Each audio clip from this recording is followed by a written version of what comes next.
Yes, I'm connected, and good morning to honorable members. Thank you, Chair. Thank you, General. Honorable members, since we do have a quorum, we can start our meeting. Could we just observe a moment of silent prayer, please?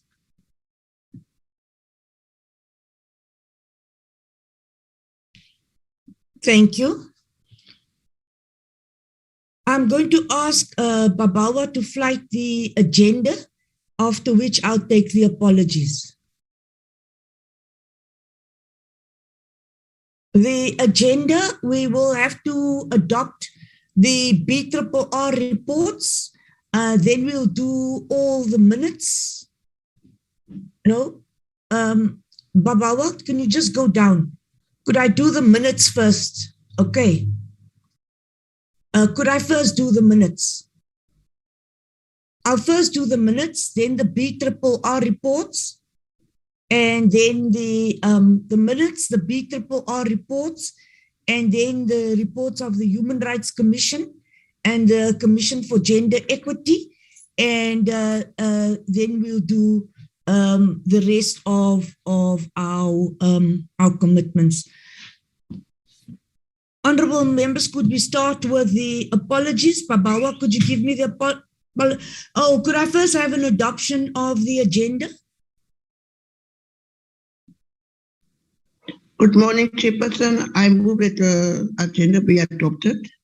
Thank you, Honorable Moss. Do I have a seconder? Good morning, Chair. Peacock here, I second. Thank you, Honorable Peacock. Honorable members, we'll now look at the minutes of the Portfolio Committee of the 19th of November. It has been presented before you. I'll do the apologies. Let me just take this one, and then I'll do the apologies. Honorable members, Honorable Whitfield is struggling to be allowed into the meeting. Could you be allowed in the meeting, please? I'm in, Chair. Thank you. Oh, thank you very much.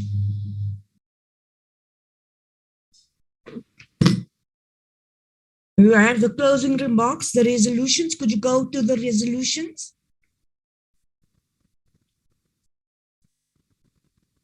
Time constraints, members were requested to submit their questions in writing and be forwarded to the Minister's Office for response. Could I have a deadline for this coming week, please? By this coming week, Wednesday, I would like all your responses. If I do not receive it by Wednesday, I'll consider that your questions have been sent. The committee will engage with the department on the annual crime statistics, which will happen next week. Anything else? Any further business? Could I have a proposal for the adoption of these minutes? Chairperson. Yes, I've noted Honorable Siabe. Thanks, Chairperson. Before I move for the adoption, I just want to indicate that I want to suggest that we always attach the agenda to the minutes. I see the next set of minutes, there is an agenda. My apologies for jumping the gun, but I would suggest that we always attach the agenda to every set of minutes. Secondly, in the meeting, you'll remember, Chair, you announced that Honorable Sheikh Imam was involved in an accident, and you sent message of sympathies and well wishes. I would suggest that that be captured. I don't see it captured here. It just says there'll be apologies. Thanks very much. Thank you very much, Honorable Work. I move. Honorable Work, before you move, I would like to agree to what you have recommended. You are absolutely correct that with each set of minutes, you must attach the agenda. Please, we must note Faku is no longer in the committee for our records, so that when the new member is appointed, that our records reflect likewise. You are correct, Honorable Siabe, that the messages of well wishes should be indicated in the minutes as well, because that gives an explanation why the member is not there. Ill health is something that we do consider. Honorable Siabe proposes adoption. Do I have a seconder? Chairperson. Yes, Honorable Honorable. Chairperson. Yes, Chairperson, Honorable. I observed there at the attendance register, they saying Mr. Sheikh is with the EFF. Is that right? Or is that the right thing? Is that correct? Of course, it's not correct. Could that be corrected, please? Could we please scrutinize the minutes carefully?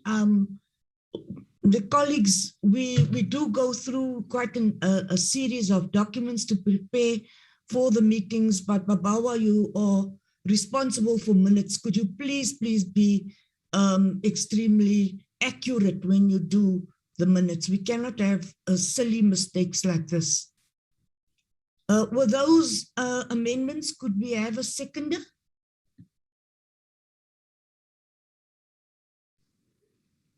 Chairperson, with that correction, I adopt. I propose that the minutes must be adopted. Honorable Siabe proposes, Honorable Moss seconds.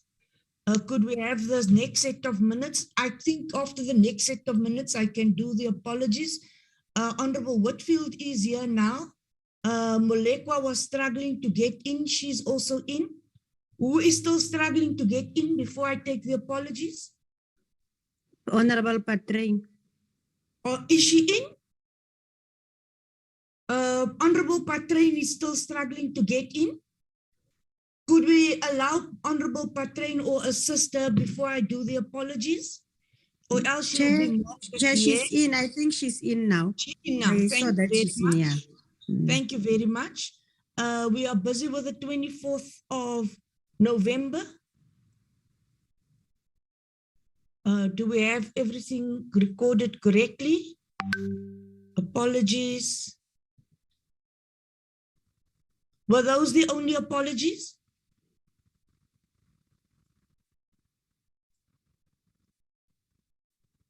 You can scroll down.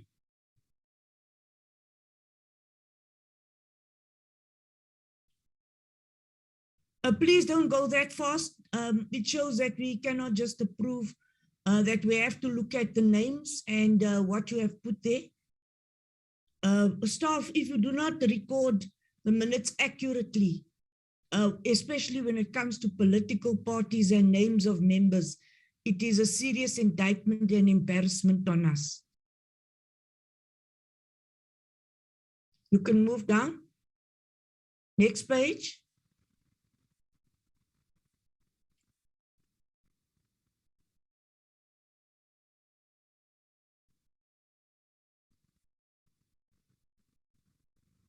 Honorable members, there were a number of resolutions. If you go through those resolutions correctly, we do follow up each and every resolution. So if your resolution is not presented in, could we go to the resolutions, please? We are with the deliberations. Could I have the resolutions? Honorable members, if your resolutions do not appear under these matters, I would like you to please correct it, since we follow up all the resolutions. The chairperson urged the members to submit detailed inputs on the bills within a period of 2 weeks before the Parliament rises. You have until next week, Wednesday, to please submit your inputs. Could you send those inputs to me so that I can ensure that they are attended to? Please do not send it directly to the Civilian Secretariat.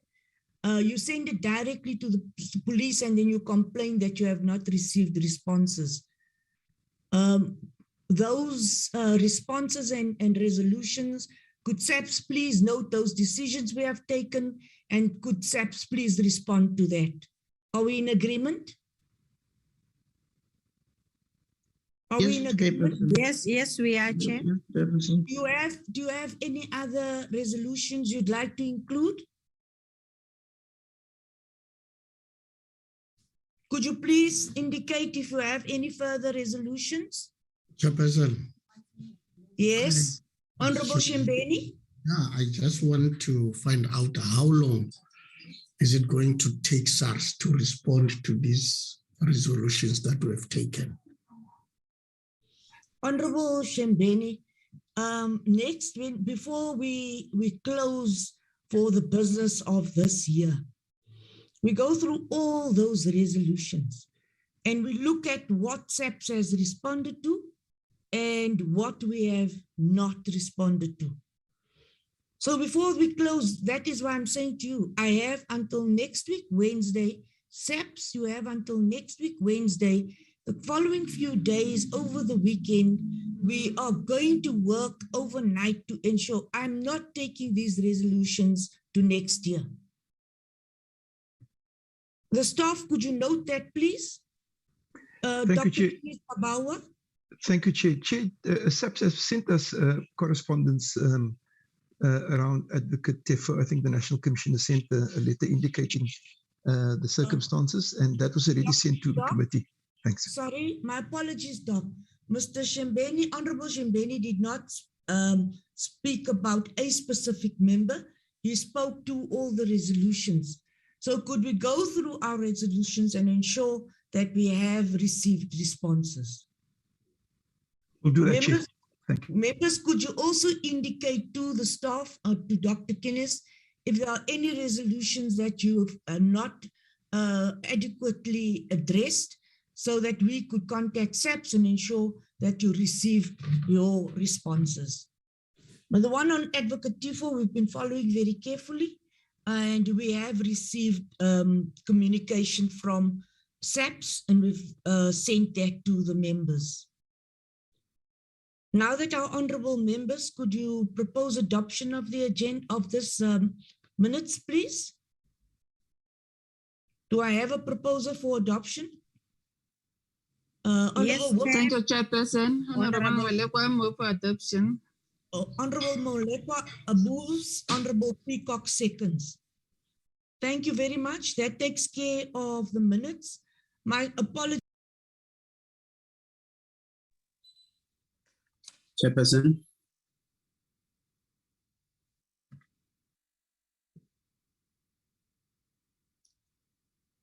I see the chairperson has been cutting out.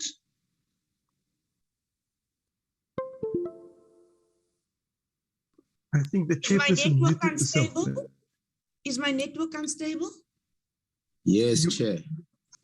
Oh, my apologies, Honorable Siabi. Thank you, Chair. As a follow-up to what you said, Chair, I want to propose that maybe you guide us through your management committee or whatever, that we have matters arising in every meeting following the adoption of our resolutions, so that we don't pile resolutions without follow-up and look them at the end of the financial year.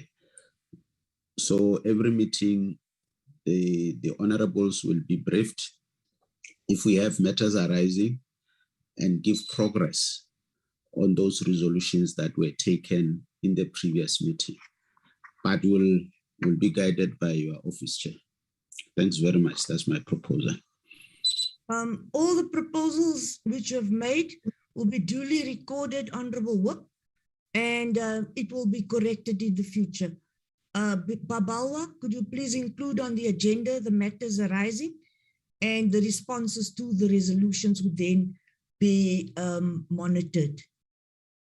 Now that you've had an opportunity to log in, could we have the apologies, please, Babawa?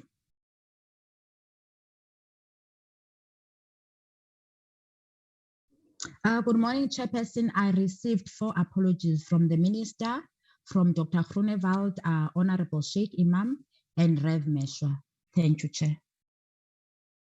Thank you very much, Babawa. Honorable members, Dr. Groenewald has also been, he was also off ill. He has had an operation. So we also, on behalf of the members, I would like to wish Dr. Groenewald a speedy recovery. He has had a hip replacement operation and he's back at home. He'll only be joining us on the 24th of January, 2022. Could it be noted that the committee wishes him a speedy recovery, please? Honorable members, the minister is on a state visit with the president. We can accept his apologies. The deputy minister is here. We do have a standard apology from Honorable Sheikh Imam. We understand his situation. And as soon as he's better, we'll have Honorable Sheikh Imam back in the meeting. Could we adopt those apologies? Thank you, Chairperson. Honorable Mokwa, move for the adoption of the apology as presented. Thank you, Honorable Molekwa. Any further, the seconder? Thanks, Chair. It's Patrina, second. Honorable Patrade seconds. Remember, when you adopt the apologies, you accept the reasons why they are not here. So, honorable members, if you are not here, kindly indicate the reasons why you are not here. That takes us to the next business of today. Honorable members, we have those outstanding reports from the Human Rights Commission and the Commission for Gender Equity. I now request that we deal with the first report. The first report will be on the National Investigative Hearing into the status of mental health care in South Africa. The report was conducted by the South African Human Rights Commission. As the WHIP has said, the follow-up on outstanding matters really needs quite a bit of work. This report was adopted in the House in 2017 and referred to the committee in 2019. There's no excuse for us looking at a report, the investigation which was conducted in 2017. It was tabled in Parliament in 2019 and referred to the Police Portfolio Committee for consideration. Effectively, it has taken us 4 years to get where we are, and a number of the matters are now overtaken by events. I find this extremely unacceptable, but honorable members, I do take responsibility for this and apologize to you for us not attending to these reports earlier. Honorable members, could I have the committee secretary, could you flight us that report, please? Before I ask the, do you have a copy of the report, or could I ask the department to do their presentation?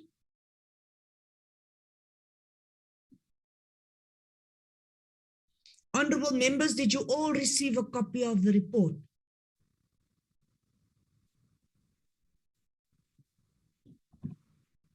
Yes, Yes, I did receive the copy.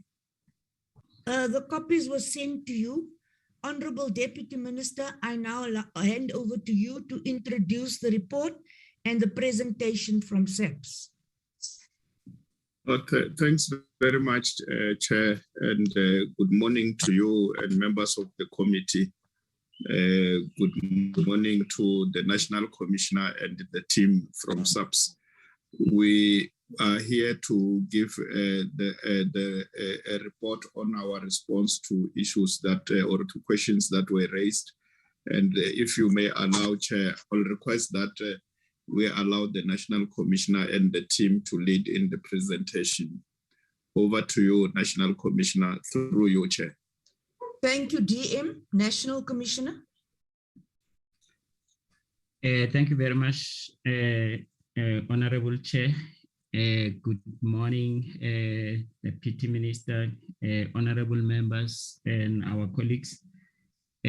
Chair, just briefly in attendance, we've got Deputy National Commissioners and then the relevant divisional commissioners, and as well as sections that are related to the subject which is under presentation at the moment. Chair, our presentation today is going to be led by Lieutenant General Mursala, and together with his team.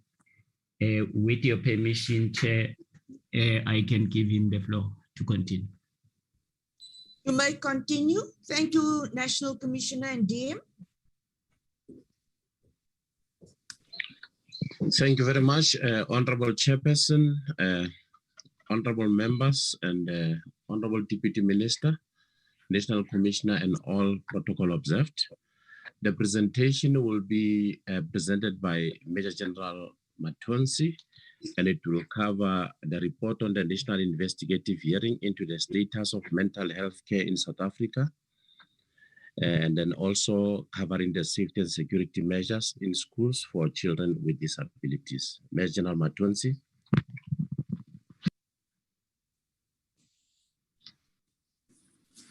Thank you very much, General.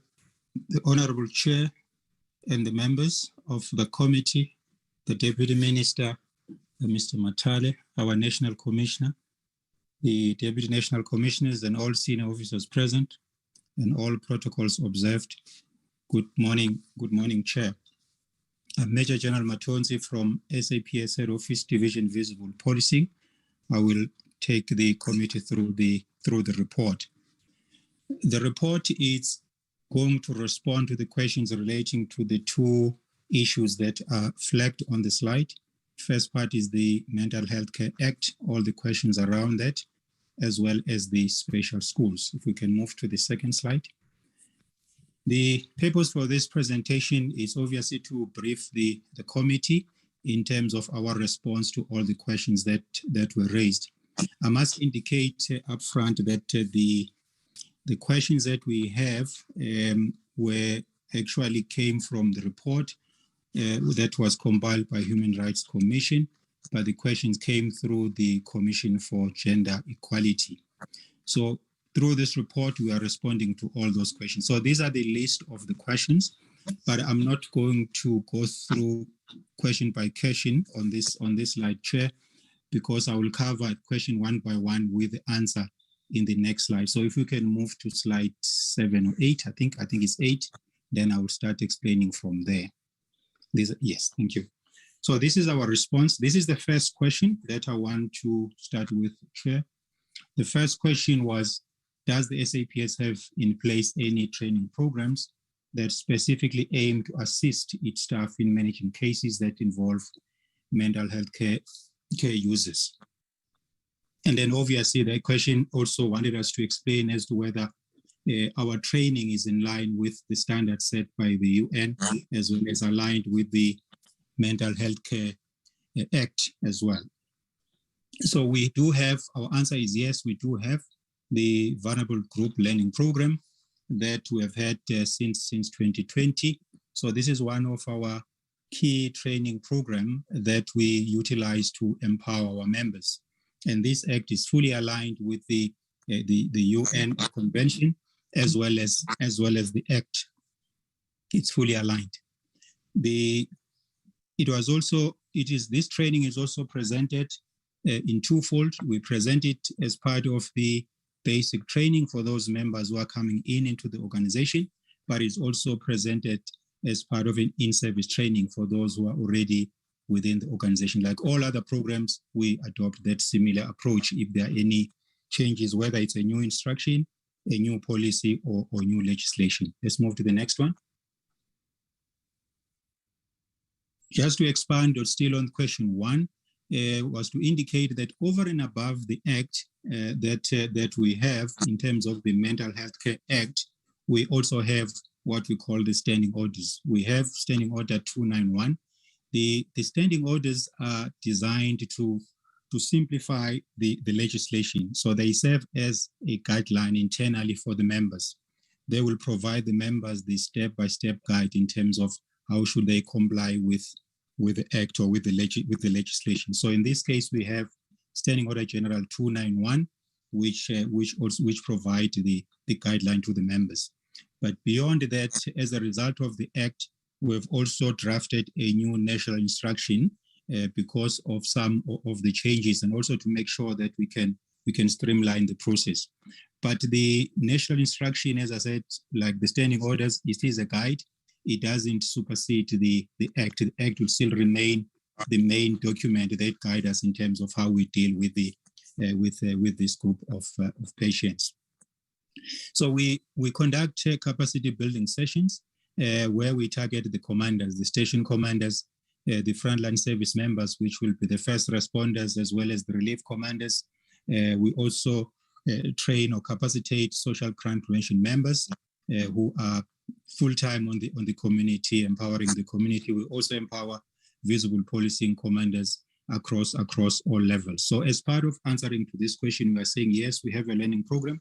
We also train members both inside the organization as well as those that are coming into the system. We can move to the next slide. These are the numbers of the members that we train per each province. Chair, I will not going to go through in numbers, but in total, we have about 560. And the reason why the number is 560 is because we focus specifically on the commanders or the supervisors at different levels. But the members, as they come through the college, they will get the training as well as in-service training through other training programs. But in the main, the focus on this one was to empower the commanders at different levels so that they can be able to guide the members when they receive the mental health care users into the organization. Let's move to the next one.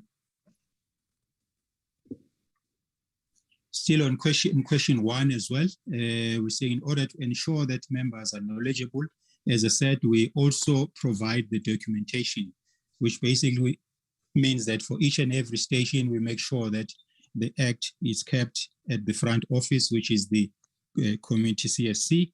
We also make sure that the standing orders are also kept in the CSC for members to refer. And we also make sure that there are specific forms, which I'm not going to go through them one by one, but there are specific forms for each and every incident that are utilized to make sure that there is an accountability for the patient when it's moved from one member to another, or from one sector to another sector. Like for instance, if a person is taken from the scene by the police and there are no health professional or there is no facility, at the stage when that person is handed over to the health facility, there's a specific form that must be completed. And the reason for that is to make sure that the patient is protected, but also there's an accountability as who had the patient at a particular time. So I think the next slide will just list the forms. If you can go through, I think we'll jump the forms. These are just standard forms that are utilized and they are prescribed by the Act. These forms that are utilized. Let's move to the next one. If we move now to question B, which talks about the statistics. The question was around whether we have information or stats in relation to the cases dealt by the police that involve the mental health care users over the last 10 financial years, commencing from 2007-08. The straight answer, Chair, is that no, we don't have those stats. My apologies. Honorable members, could you all ensure that your mics are muted? Thank you. Thank you, Chair. The question was around whether we have the stats. Honorable Chair, the answer is that we don't have stats. I think I must say at this point that the mental health care users are the clients for the Department of Health. They are not necessarily clients for the police. However, the police do get called into the scene or into different environments to go and assist, and the police are obliged to assist in terms of the Act. But what is crucial is that once the police have intervened, it's important that the health facilities are available, but also the ambulance or an appropriate vehicle is available to make sure that a person is transported. So we don't have stats where we record them. What we'll do is that we will make an entry in our occurrence book in the front office or the CSC to indicate that this is the incident that happened, but we don't have the information kept on the system. And to address that, beyond that, we then improved our forms to make sure that you are able to capture this information going forward. So we're hoping that going forward, we'll be able to generate this kind of stats so that we are able to demonstrate the number of mental health care users who came through the system, which involved the police, as well as how they were handled from the start to finish. But at this stage, we do not have stats that will demonstrate as to how many we handled with. To get that stats, we will need to physically check our registers station by station, the OP entries to be able to determine as to who came through the system. If you can move to the next one.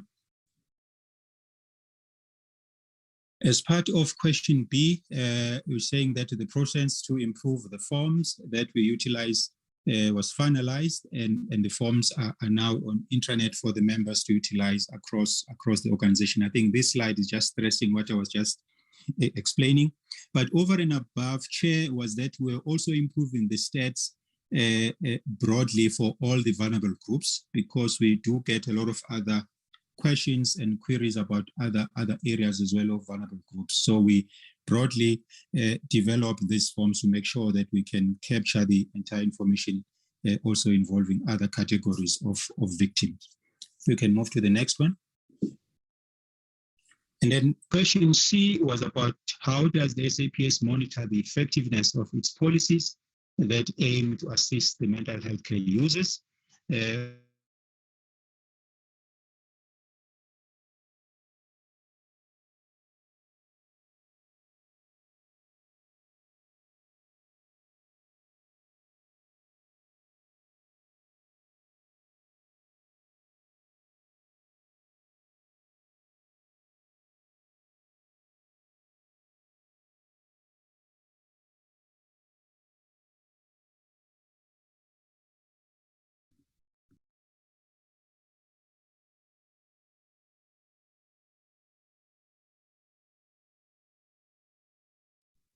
General Matonsi, we have lost you. National Commissioner.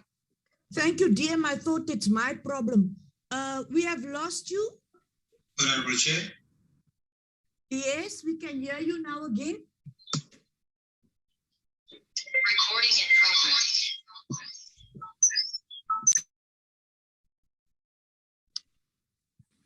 Honorable Chair, my apology. I think I lost connection for a minute or so.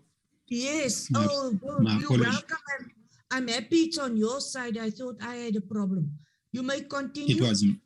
It was on my side. My apology, Chair. Apologies to the members. You may continue. Thank you, Chair.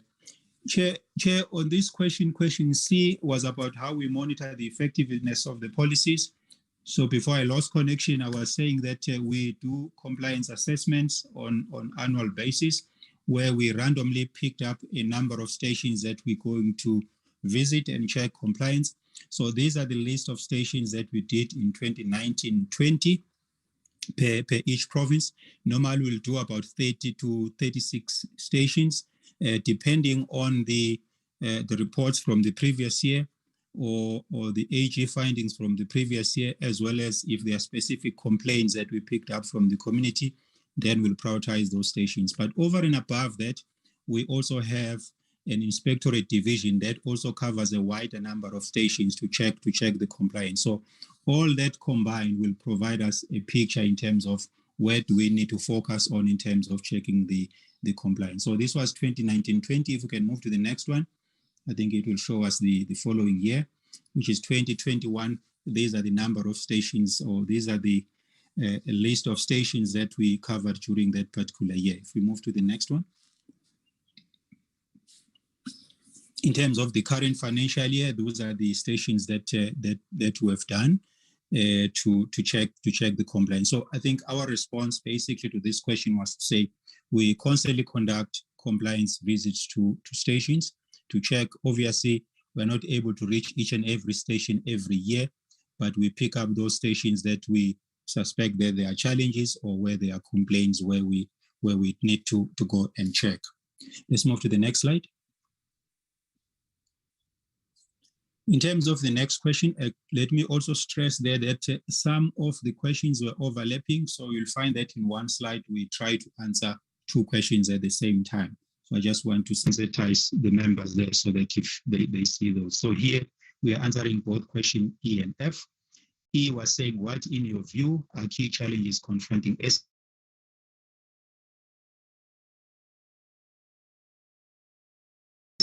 these challenges? So these are the key challenge from our side, but maybe as a backup. I think we have a problem with network.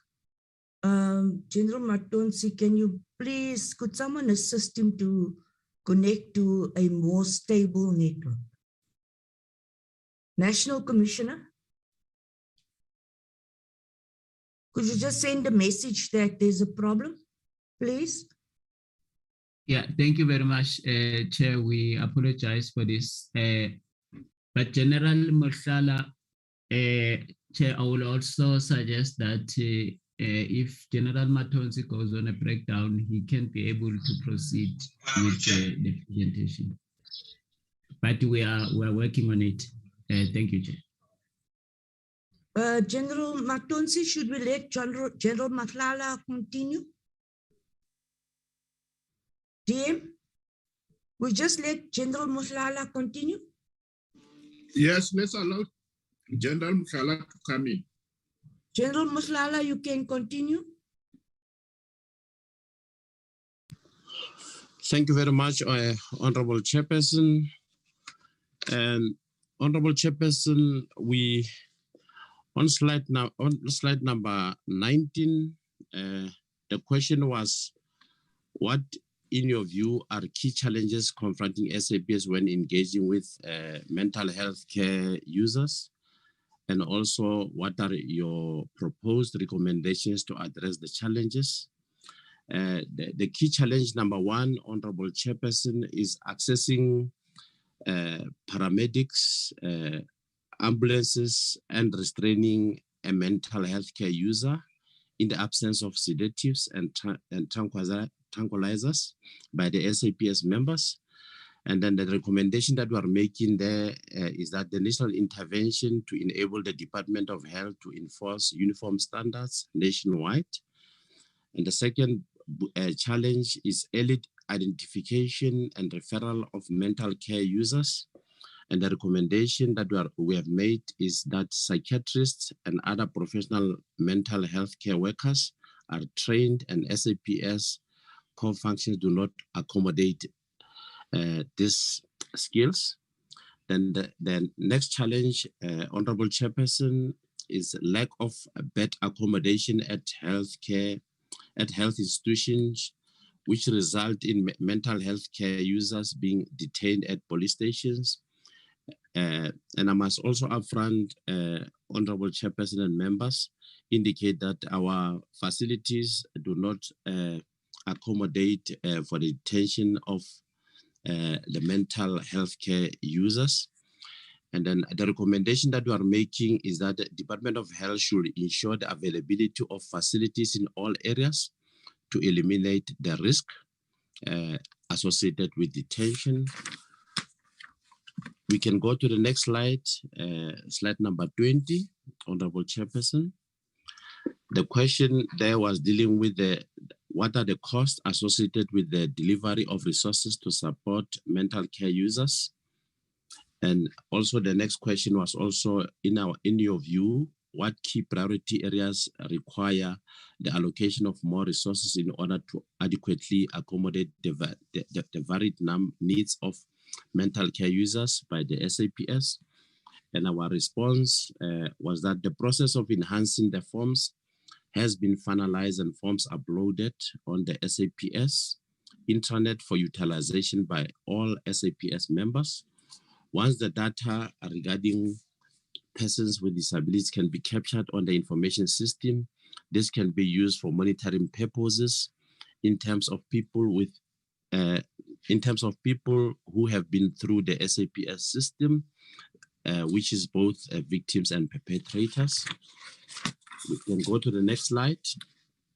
The next slide, the question was what steps the SAPS has taken to ensure early identification and referral. My apologies for interrupting. Honorable Majosi is still struggling. Could someone send her the link, please? Honorable Majosi is still, could you contact her directly? We will do so, Chair. My apologies, you may continue. Thank you very much, Honorable Chairperson. The next question was, what steps have the SAPS taken to ensure early identification and referral of mental care healthcare users in terms of Section 40 of the Mental Health Care Act of 2002? And then our response there is that the SAPS does not have the skill of early identification of mental health care users. More often, SAPS is called out to assist in transportation to the established facilities. Generic observation is used by the SAPS or the observation by the member who is bringing in the mental health care user to the police station. This is the skill that the psychiatrist and other professional mental health care workers are trained for. The SAPS does not have the competency in this field, but will be expected to play a role of referring to such professionals. We can go to the next slide. The next slide, Honorable Chairperson, was dealing with, has SAPS developed guidelines for the implementation of Section 40 of the Mental Health Care Act? If no, why not? If yes, what have been barriers to implementation of these guidelines? We are indicating on this one, Honorable Chairperson, that during 2019, the SAPS has embarked on the review of the Standing Order General 291 on Mental Health Care Act to upgrade it to the National Instruction on the Mental Health Care Act of 2002. The final inputs, Honorable Chairperson, has been consolidated from both provinces and also divisions. The draft national instruction is currently with the Division Legal and Policy Services for legal opinion and consolidation of all the inputs.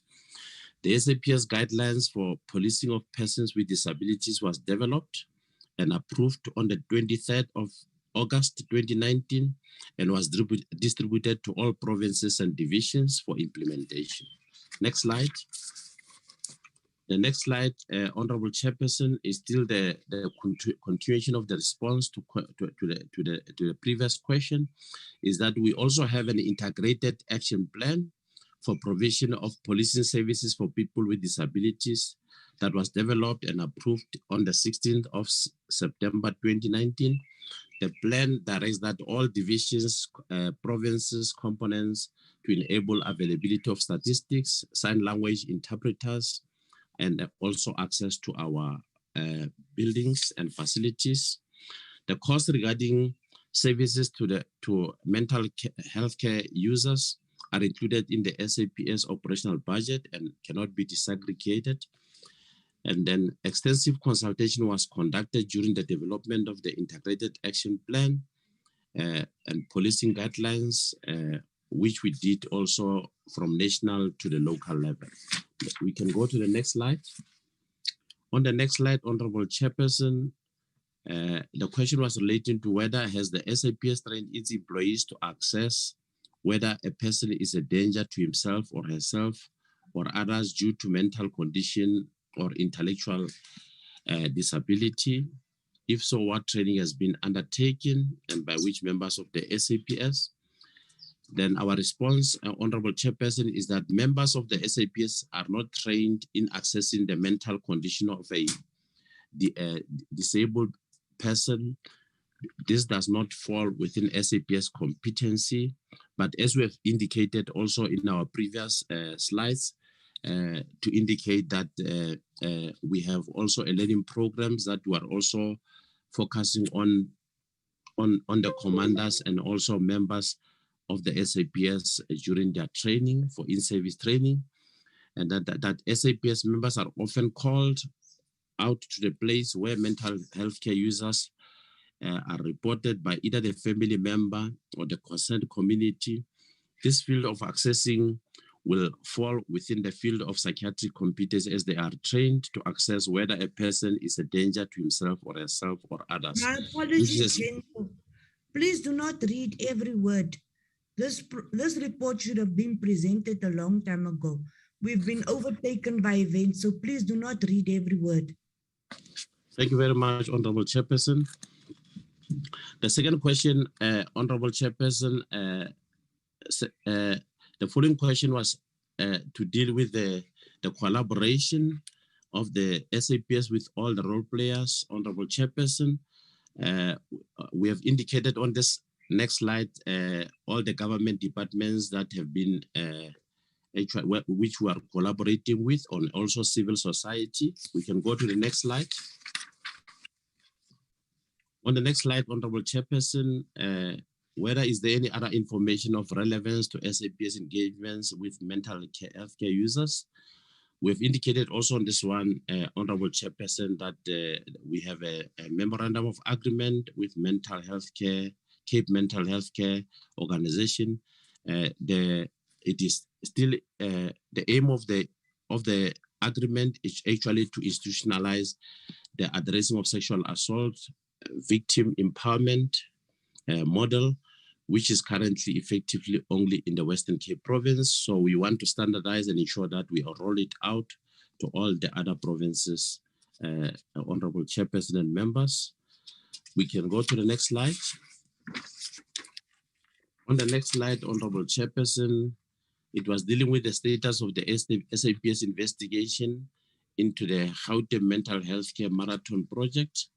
On this one, Honorable Chairperson, the response that we provided is that the matter has been dealt with by the Deputy Director of Public Prosecutions for decision, and then the matter is currently before the North Gauteng High Court. We can go to the next slide, Honorable Chairperson. And the one on the next slide, Honorable Chairperson, is dealing with the life asset many issue. We have indicated also here that there is 32 inquest dockets and 43 inquiry files which are currently being dealt with before the North Gauteng High Court. We can proceed to the next slide, Honorable Chairperson.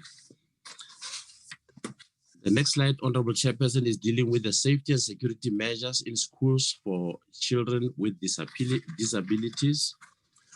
And the background there is just a detail, because here, Honorable Chairperson, we as South African Police Service, we have a protocol with Department of Basic Education to ensure that we support Department of Basic Education in case where we have to deal with issues of prevention of crime and violence in schools.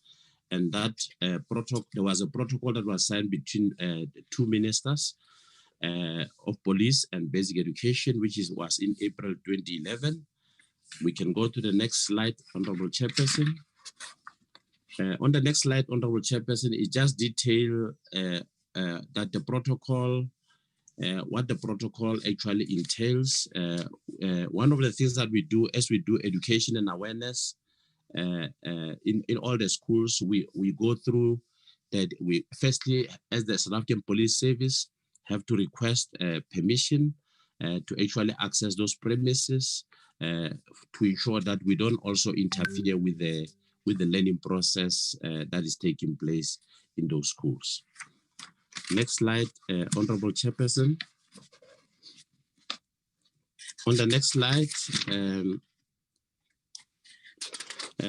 we have identified the special schools for 2020-2021 in KZN, in Limpopo, Mpumalanga, and Western Cape.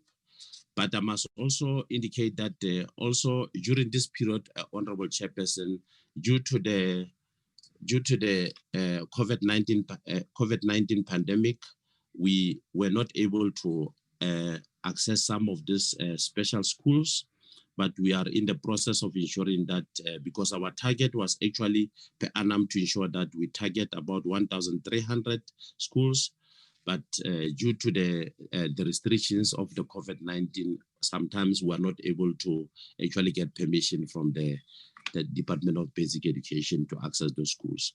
We can go to the next slide. On the next slide, Honorable Chairperson, it was about the feedback on shelters. Our response there is that no recommendation was made for the South African Police Service on this matter. This is our presentation. Honorable Chairperson, honorable members, and Honorable Deputy Minister, thank you very much.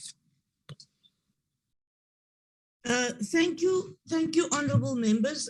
Thank you to the National Commissioner and his team. Thank you to the Deputy Minister for assisting and introducing the presentation. Honorable members, I'll deal with these presentations in the following way. The first one, let me move from the bottom up.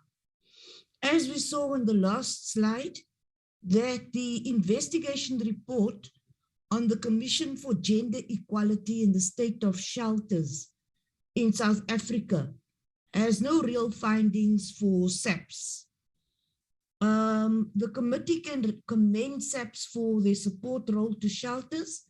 There are no recommendations for SAPS, except that the Department of Social Development will convene a meeting with the HODs. Honorable members, what I'm going to do now is take resolutions and not discussions. So I'm presenting from, I just did item the investigation report number 3, the one of the Commission for Gender, for the Commission for Gender Equality. That slide said very carefully that there's no findings for SAPS and that the support role, ours is just the support role. A Department of Social Development must convene a meeting for HODs. So our discussion will be formed in the form of resolutions. So report 3, I'm proposing that that be the resolution. Honorable members, I'm not discussing, I'm looking for resolutions. Would you like to add to that resolution? Report number 3 is the easiest. There were no findings. Do I have someone to adopt the resolution, or else we'll move and I'll give you an opportunity to change the resolution? Should I read the proposed resolution again? Do I have an adopter, Honorable Moss? Just read it for us, Chair. Must I read it again? Yes, please. All right. The resolution would read that the investigation report on the Commission for Gender Equality State of Shelters in South Africa, Republic of South Africa, has no real findings for SAPS. The committee recommends, firstly, the committee commends SAPS for their support role to shelters. There are no recommendations for SAPS, except that the Department of Social Development will convene a meeting with the HODs. Do you have any problems with that resolution? Chair.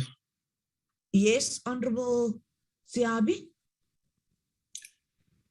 I think we don't necessarily have a problem. We would support that, but one would add that I'm not sure whether there is a list of shelters, whether SAPS has a list of shelters across the country, and whether these shelters accessible are known by their local police stations. If that is not the case, I would recommend further, in addition to that, that list be made available, and all the local police stations have access to that list, so that when issues arise, the local police station are able to assist. Thank you, Chair. We have a resolution 2. The committee, listen carefully now, Honorable Whip, if I have captured you correctly. The committee recommends that the Saps should provide a detailed list of all shelters countrywide and indicate whether these lists are available at all police stations. Have I captured you, Honorable Siabi? Yes, thank you, Chair. Thank you very much. That is the second resolution. It was Honorable De Blanche and then Honorable Moss. Chairperson, thank you. Chairperson, I am really at the moment, at a bit of a loss. Reason being, I've got many questions that I want to ask and, to get clarity, and I am not really on the same page as the committee at the moment. I want to get clarity about certain things, Chairperson, and I'm just wondering whether we are going to be given that opportunity. Thank you. Honorable De Blanche, I'll give you an opportunity now. Thank you, Chairperson. Chairperson, okay, first of all, I want to thank the police, the Deputy Minister, and everybody for the presentation. I think this is very much overdue already. Chairperson, I have a few concerns, and I just want to mention that, at the moment, it's quite clear that this is not really very well sorted at the moment. We have only 560 people trained at the moment, and they are mainly the manager. My apologies, General De Blanche. Dr. Kinnis, can you capture General De Blanche's questions in a resolution in the form of what the Saps has to do for us? General, you can give your inputs and we'll capture it in the form of a resolution. You may continue. Thank you, Chairperson. As I said, obviously the frontline people, the people out on the streets, the patrollers, people like that, they are the people getting in contact with these cases of, let's say, people that are a danger to themselves and obviously to the public. And, we don't have a lot of people trained. We don't have specific, it's like something that still needs to be done. The training will be done. It's futuristic sort of nature. We don't have the police. The police do not have statistics. They admitted itself. They don't have statistics. So how many cases have they dealt with? They just don't know. They are going to visit police stations, and that is obviously necessary. My question is, what are they checking during their visits? They don't have facilities, apparently, that is equipped to keep these people for a certain period. I agree that it's not a police responsibility, but yet the police is responsible to keep, the community safe, and that is where the police are being called upon. Obviously, when yes, they are not psychiatrists and things like that, but the police, a normal person can assess whether anybody is a danger to other people. That is just, based on a normal person. Normal other people like the blind and the deaf and, people like them, they are not a danger to the community and themselves. So, Honorable De Blanche, can you keep that one when we discuss the report on the Human Rights Commission? Can we just finish the one on the shelters now? Chairperson, okay, let's focus on the shelters. The police themselves admitted that they don't know anything about the shelters. They didn't give any input, so what are we going to discuss? I think that the police has got a lot of homework to do still, because we are kind of, waffle around here, that we intend doing X, Y, Z. I am concerned, Chairperson, really. As I said in the beginning, I'm at a loss and I'll deal with my other concerns then a bit later. Thank you.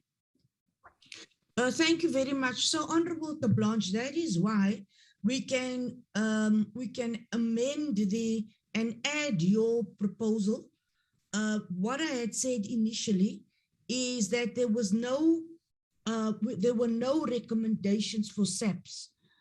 But now, Dr. Kinnis, we need to add that the committee recommends that further work needs to be done on this matter and that the report has to be given to the committee. Dr. Kinnis, have you formulated a resolution for General Blanche? Honourable Chair, yes, thank you very much, Chair. Chair, it builds on what Honourable Sihabe has proposed. So it will read that the committee recommends that the SAPS, together with the Commission for Gender Equality, researches the number of shelters in South Africa and make that list available to all police stations in all provinces. Thank you very much, Chair. Agreed. That's our second recommendation. Honorable Blanche, should you be happy with that second recommendation? Chairperson, yes, I'm happy with that. If I can just say one thing still, just a thought.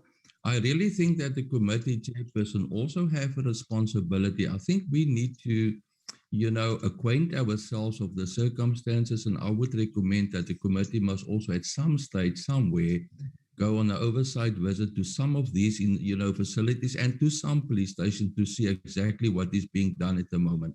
Thank you, Chairperson. Thank you, Honorable Blanche. We'll capture that in our program for the first quarter when we do our oversight visit. Honorable Moss, you have your hand up.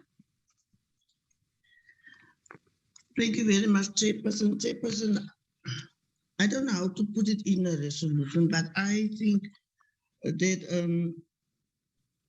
the police who have a MOU with the health, mental health care, maybe institutions or whatever, maybe they must have an awareness day, mental health awareness day with these institutions for the people of South Africa, where people are there.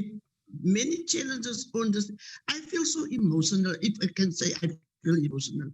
2 weeks back, Chairperson, sorry, I don't want to waste the time.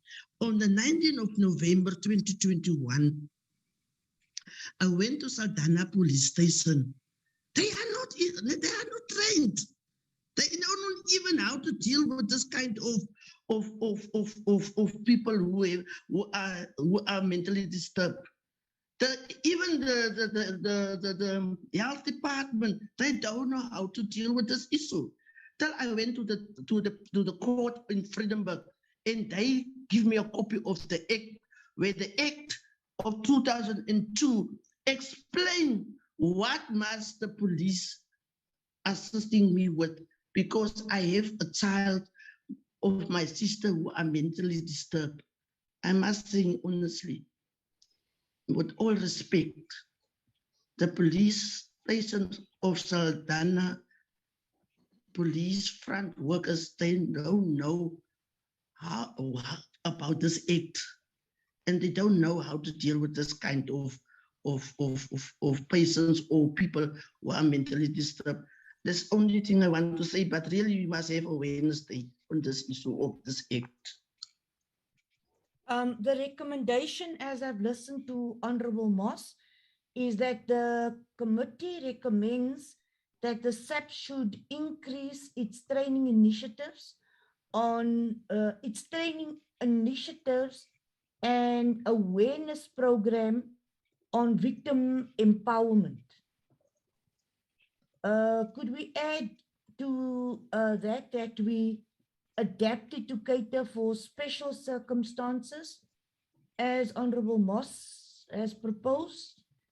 And maybe I would also like to propose that we look at the lockdown, COVID-19, and the increase we saw in cases of domestic violence and sexual abuses. Honorable Moss, would you be happy with that recommendation?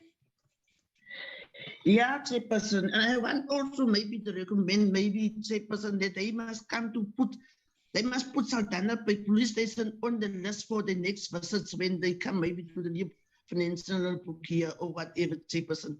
And not even Saldanha alone, the West Coast, Chairperson, you know, they don't only talk about the cities where these institutions are, but they not talk about the rural areas, police stations, where they go deep there in the rural areas and go to visit these areas. Thank you very much. Dr. Kinis, can you capture that there where I said special circumstances, that we include rural areas and that West Coast in particular as requested by Honorable Moss, the state of shelters? We'll do that. Thanks, the state of shelters in rural areas. Remember we said cater for special circumstances, particularly rural areas in general and the West Coast in particular. Would you be happy with that, Honorable Moss? Honorable Moss? Yes, I'm happy with that, Chairperson, and particularly that one that you raised about the COVID-19. That one is very important because they said they can't take people with mentally disturbed to hospital. All right, we captured with that recommendation.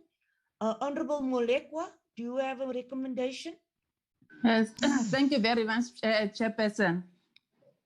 Let me start by appreciating the presentation as presented, and also appreciate that all the questions that were posed to, that were responded to as per the presentation. Chairperson, I have two recommendations that Saps should provide a progress report on the enhancement processes of the docket and form used for victims and other information in order to address systematic issues impacting on assessing services, monitoring, and reasonable accommodation for victims and offenders with disabilities, including MHCUs.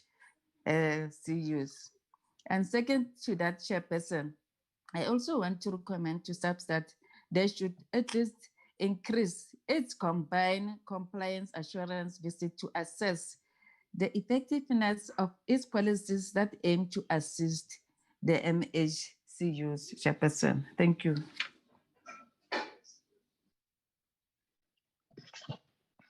Thank you very much, Honorable Molekwa. I would propose, Dr. Kinis, that we put that recommendation of Honorable Molekwa, that we hold it for when we look at the hearing into the status of mental health care by the Human Rights Commission, because the mandate here of SAPS is not really to do with mentally disturbed. They should support the Department of Health. So can you just hold on, Dr. Kinis, and then when I come to the next report, that you propose that recommendation. Honorable members, I see no further hands. Could we move for the adoption of those recommendations as is now?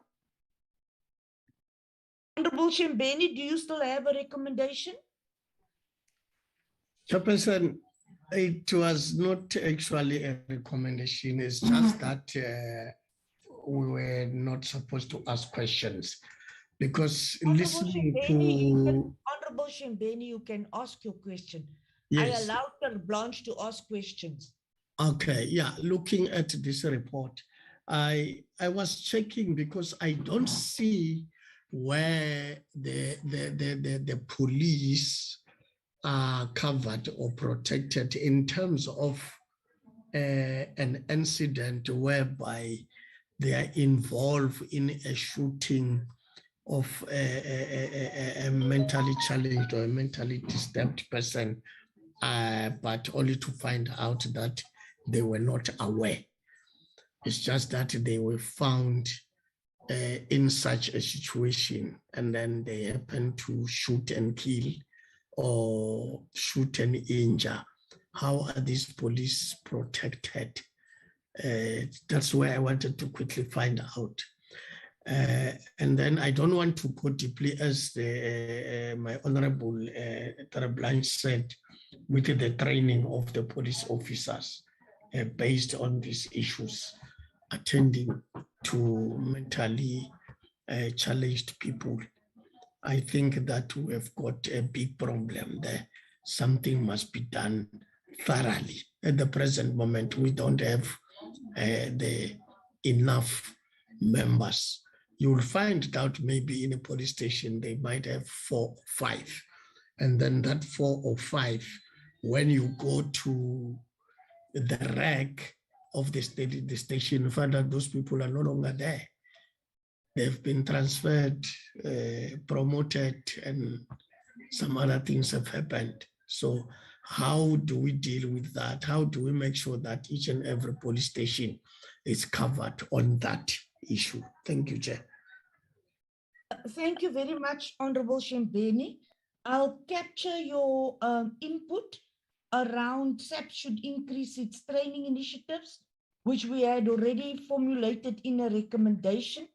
The rest of your input, can the staff please formulate it in a recommendation when we deal with the investigative hearing on the status of mental health care in society? All right, could we now move for adoption of this? Honorable members, this report had no recommendations for SAPS. So could you take your recommendations to the next report, please? Honorable Tablanche. Chairperson, thank you. I just want to ask a question, that is directed to you. If we move on now, I just want to make sure that relevant questions that we ask there and information that is obviously that should form part of this report, will that still then be added to this one? Thank you, Chairperson. Yes, Honorable Tablanche.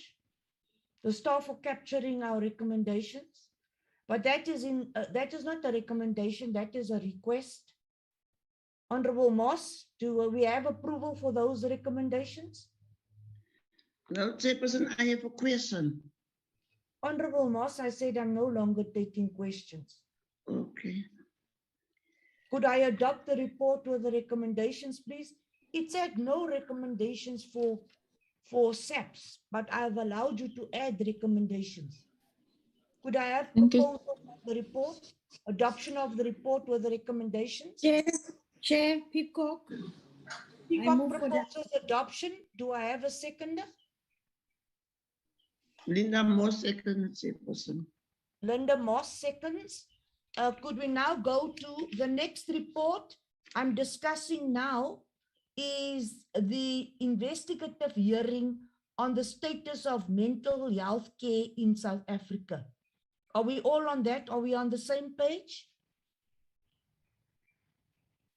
Investigative hearing, South African Human Rights Commission on the status of mental care in South Africa. Are we together? Yes, Chair.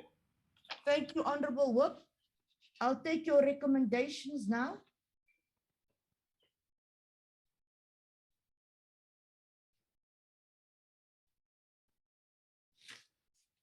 Honorable members, do we have recommendations for this?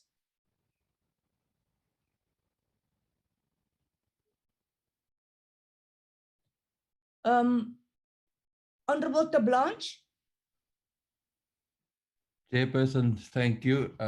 Sorry, once again, as I said, I'm still a bit at a loss, how are we dealing with this? But my recommendations, obviously, Chairperson, I think there is a huge need that, the police and obviously relevant departments, that they should maybe have a workshop and that they should, determine how this is going to be taken forward. Because at the moment, my take on this is that not a lot is happening in the police environment about this issue. That is very important. And as I said earlier, Chairperson, there is a responsibility on the police to protect the public and obviously also affected persons, against themselves. The police's responsibility is to take this threat out of the community. And, obviously for a certain period of time, they are not health professionals. People should be detained. That is not very good, sort of a rule, but they should be detained until such time that they are certified by doctors that they should be referred to suitable mental health facilities. I think that is important. So the police need proper training. They need to have, in certain areas, they need facilities that is suitable to cater for people like this until such time that people can be referred to proper facilities. Chairperson, I think we have a huge training problem in the police, a backlog. People need to be trained. And, we cannot just say, I'm very concerned about the non-availability of statistics. Obviously, these incidences like these are happening on a regular basis. So if you don't have information, I listened very carefully, and I heard that they made entries in the occurrence books, but then they have information. And, obviously a lot of documentation must also be completed in instances like that. Now, my question is this only a lack? Is it something that the police didn't pay attention to? And how are we going to take it forward, Chairperson? We cannot just leave it, like this. Even at schools, I would be very interested to hear exactly what do the police have in place. Apparently, they have only signed, I hope, if my memory, serves me well, they only have a signed, memorandum of understanding. I don't think that is exactly what the legislator had in mind. We need to make sure that there's something proper in place. Chairperson, we are talking about vulnerable children at school. We cannot just leave it at that. Thank you, Chairperson. Thank you very much. Dr. Kinis, have you captured Honorable Tablanche's recommendations? Honorable, yes, he's speaking about a report with explanations and information. Could we capture Honorable Tablanche's recommendations that there be a number of trainees, that the training that is received by Saps, please capture those in the recommendations. You see, Honorable Tablanche, I'm no longer taking inputs. I'm turning all your inputs into recommendations. It will go to Parliament in the form of recommendations, which has to then be adhered to by Saps. We're no longer making long speeches. We're turning them into recommendations. Honorable Siabi, you have a recommendation? Thank you, Chair. I'm building on the input made by my colleague that I think in the report, Saps indicated that they had training of with regard to vulnerable group learning program. Now, my recommendation would be that they provide a report on the number of trainees. I think it's more related to what Honorable Terplanche is saying. Secondly, Chair, one would, I know their report says they are not trained as specialists in the area of mental health, but one would recommend that maybe there's a need for a collaboration with psychiatrists and professional mental health care workers. If that collaboration is in place, I think it will really assist. And lastly, Chair, if you allow, I would then, the report says they've reviewed the standing orders in line with the Mental Health Care Act, if I listen to the report correctly. Maybe as a committee, if we were to recommend that Saps provide us with such a copy, of the reviewed standing order on Mental Health Care Act to indicate that to indicate whether this has been upgraded to national instruction as per the directive from the investigation. Thanks, Chair. Thank you very much, Honorable Siabi. The Secretariat, are you capturing those recommendations? Because I'll be asking you to read it. Honorable members, do I have further recommendations? If none, Secretariat, could you read the recommendations to us now, which would include those ones of the Blanche and Shimbeni, which I said should fall under this report. Dr. Kinnis, are you ready or do you need more time?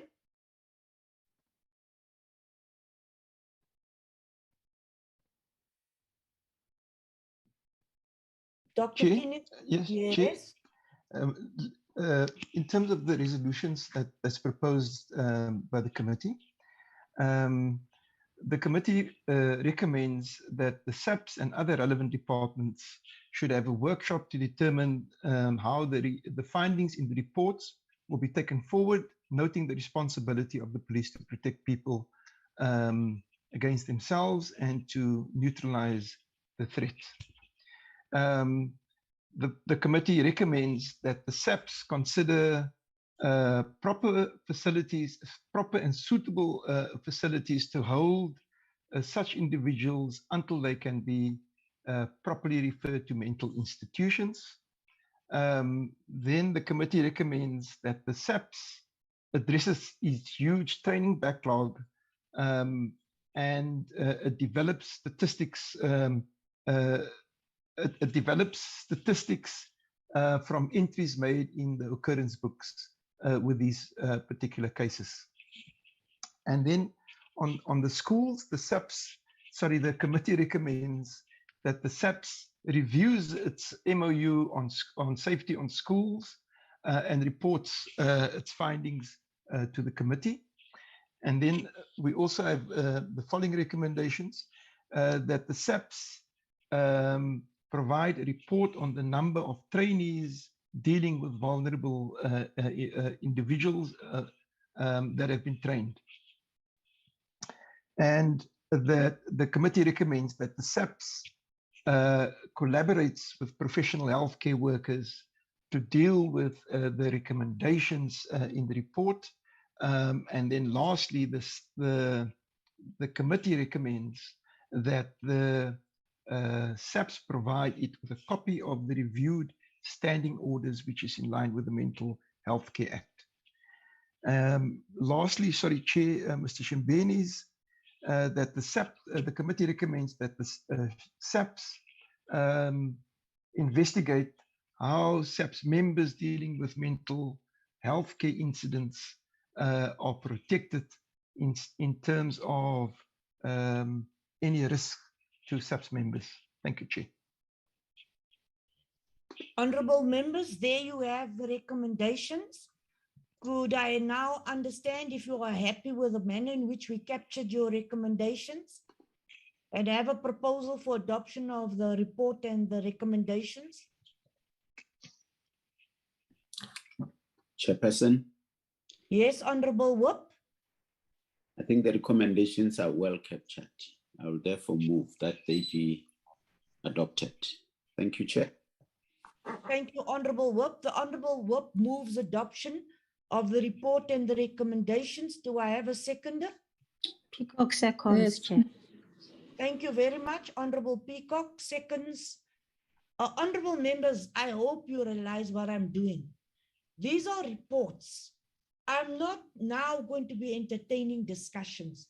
I'm taking your discussions, your inputs, and making it recommendations to Parliament.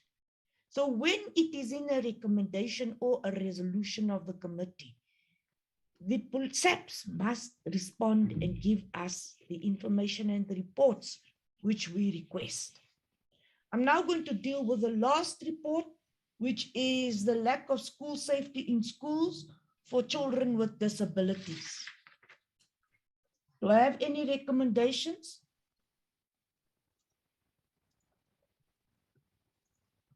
The South African Human Rights Commission tabled a report, the report of the Northwest Provincial Investigative Hearing into the lack of safety and security in schools for children with disabilities. The hearing in Northwest found that there is a general lack of relationship between special schools and the departments such as Saps to address issues of crime prevention, particularly the prevention of child abuse. Doc, there were recommendations on schools earlier. Did you capture those? And then I first take the hand of the whip while you're capturing those recommendations. There were members who made recommendations on school safety. Please capture that. Honorable Whip. Thank you, Chair. I think just to address the findings that there is a lack of relationship, one would recommend that Saps strives by all means to have that relationship, especially to address issues of crime prevention and child abuse in special schools. And my second recommendation would be that I'm not sure, it's just that we're not asking questions. I'm not sure whether SAPS is implementing the school safety strategy. And if so, what will be the impact? So my recommendation would be that SAPS try by all means for full implementation of school safety strategy across all the schools in the country. Thank you, Chair. Thank you very much, Honorable Whip. Could I add to that that the committee recommends that SAPS provides us with a detailed report on the status of implementation of the school safety strategy. Agreed? Honorable Whip, is that what I'm listening? No problem, Chair. Yes, no problem. I'm just polishing what you're recommending. The relationship with special schools, the school safety strategy, and then can they give us a detailed report on the status of the implementation of the school safety strategy? Agreed. Thank you. Do we have any further hands? Could we then also recommend, as Honorable Moss had also indicated, and all the members who participated said that SAPS should take additional steps to address crime prevention issues at special schools. So it's not just the reports, they should also give us a plan for the further steps they are going to take and the additional steps that they are going to take when they prevent crime at special schools. And by crime, we mean drug abuse, gender-based violence. There are children at special schools who are raped, who are sodomized. And we as a committee have not really dealt with the people who have special needs. And I think that it would soon be time that we do such a thorough item on the agenda of the committee. If I see no further hands, Dr. Kinis, could you please give us a yes, Honorable Majosi? No, thank you, Chairperson. Greetings to the colleagues. I'm listening to what you are saying, and I'm not sure because it keeps on kicking me out.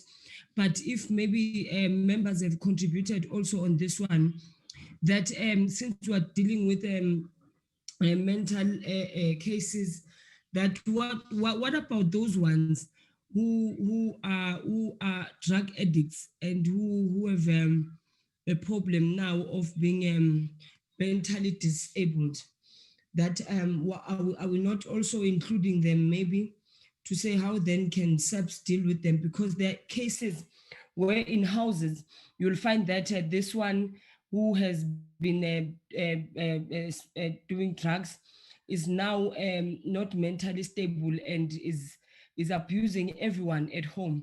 And when police come, the problem is that they will tell you there's nothing that they can do because this person has not, if they've not committed any crime, they can't take them in. But you can see that this person is not okay and people are in danger. So I'm not sure how can we add on that one in terms of drug addicts and stuff, so that we, maybe it's on health department, yes, but also when families are abused, obviously the first call will be on police and to get help on them. And if they can't, then Department of Health processes and so forth. So I'm not sure how can we include that as well, Chairperson. Thanks. Thank you very much, Honorable Majosi, for that input. I've noted that that you have been kicked in and out. And I think, honorable members, if you do have challenges with your network or so, we will indicate it in the minutes so that you are not marked as being absent in the meeting or joining the meeting late. Could I ask that Saps responds to this question of Honorable Majosi, please?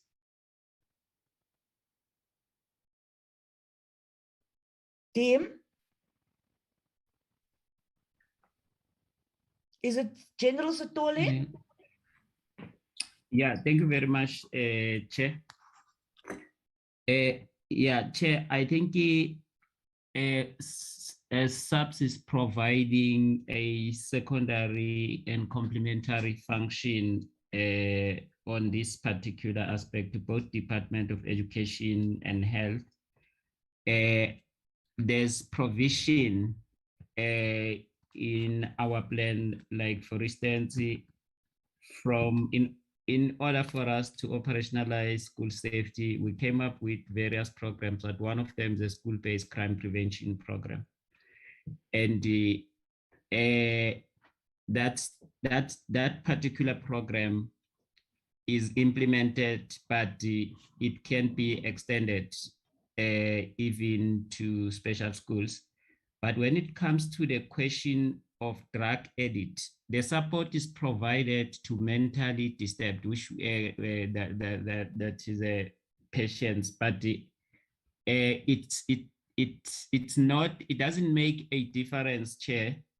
Once the person is mentally disturbed, it will not matter how or what brought about the state of mental disturbance, but we will be handling the case as a mentally disturbed case.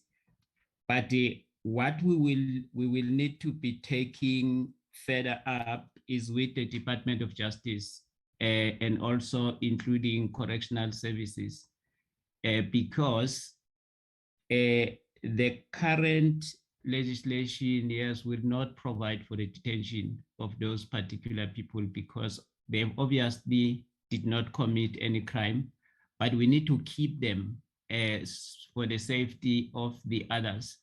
But there's other challenges which we must take up with both justice and correctional services. Like for instance, the detention facilities are overcrowded at the present moment. So you can't keep them with other people. So we will then extend on our consultation in terms of implementing this particular plan. But I think we'll also like to close the gap with communities through the community policing strategy so that we work together with them. We work together with Department of Health. We work together with Department of Education. So that's how we will deal with this aspect, and the way it brings in drugs will also bring in social development. Thank you, Chair. Thank you very much for that detailed explanation, General Sithole. Dr. Kinis, could you now give me an update on our resolutions? Could you read our resolutions and our recommendations, please? Could you include the recommendation of Honorable Majosi? Thank you, Chair. we recommend, the committee recommends that SAPS attempts to develop relations with such special schools to prevent abuse and violence in schools for children with disabilities. The committee recommends that the SAPS that the SAPS fully implement the school safety strategy and extend it to schools with children with disabilities. And then the committee recommends that the SAPS provides a detailed report on the implementation of the school safety strategy. Sorry, I've already said that. And that the committee recommends that the SAPS should take additional steps for crime prevention and safety at special schools. And then to include the last one, that the SAPS, in view of what the National Commission has now also responded, that the SAPS extends its consultation with the Department of Justice and Correctional Services with a view of closing the gap in the community policing strategy and to consider accommodation for mentally disturbed individuals. Thank you, Chair. Thank you very much, Dr. Kinis. I think that pretty much captured our recommendations. Do I have any amendments? Are you happy, honorable members? I don't see any hands. So could I then have a proposal for adoption of the recommendations and the report? Dr. Kinis, you can switch off your mic. Yes, Chair, I move for the adoption of the report. And the recommendations. Yes, Chairperson, and the recommendations. Thank you. Honorable Majosi moves for the adoption of the report and the recommendations. Do I have a seconder? Honorable Siabi. I second the adoption, Chair. Honorable Siabi seconds the adoption of the report and the recommendations. Thank you very much, honorable members. We are very busy today. It now takes us to our BRRR reports. We'll start by the BRRR report on SAPS. The Secretariat, could you flight that report and the recommendations which were made by the committee? Honorable members, are we on the same page now? Dr. General Tablanche, are we on the same page? Chairperson, yes, I see the report in front of me. It's displayed here on my screen, so I'm with you. Thank you. You happy? We are busy with the BRRR report on SAPS. All members, are you with me? I don't see Yes, Chair, we are with you, Chair. Yes, thank you, Honorable Peacock. If you have any corrections, you have an opportunity to raise your hand. If you have objections or corrections, please raise your hand. I'm now on page 3. Could I go to page 4, 5? Honorable members, you had these reports. I hope you read them. If you have corrections, where is Honorable Whitfield? He's too quiet today. Is he still here? Honorable Whitfield, are you still here? Chair. But why are you so quiet today? Honorable Whitfield, I see you were happy with the Central Firearms Amendment Bill.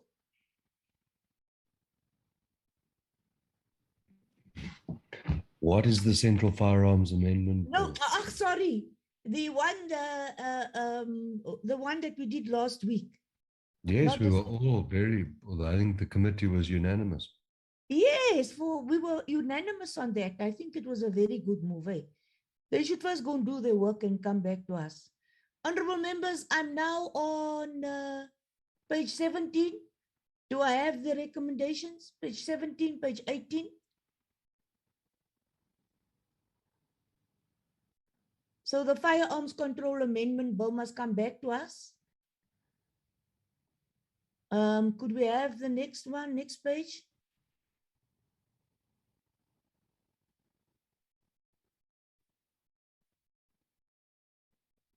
There was a long report, you all read it. I know if Honorable Whitfield has problems, he'll indicate. And the Blanche and Shembeni. Could I go to the recommendations, please?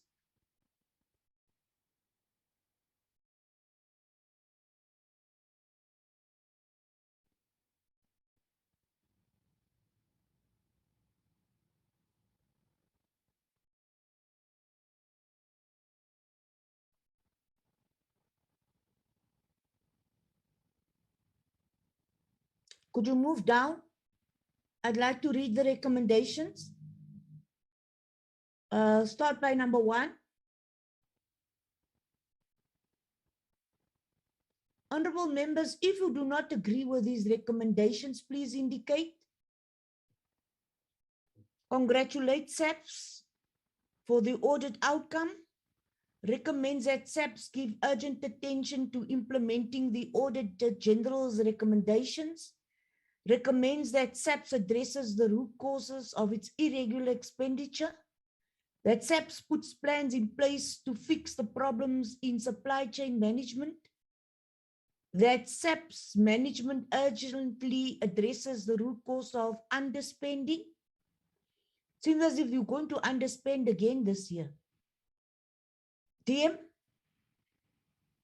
please note, DM, that I'm concerned. Yes, Chair. Yes, Chair. DM, please note that I'm concerned that you're going to underspend. Oh, okay, noted. Can you please, General Reed, I'm concerned that you're going to underspend. See, I'm going to fight you and General Vuma again in this meeting. You now just have your compliments here. General, I see Honorable Whitfield's hand up. You may continue, Honorable Whitfield.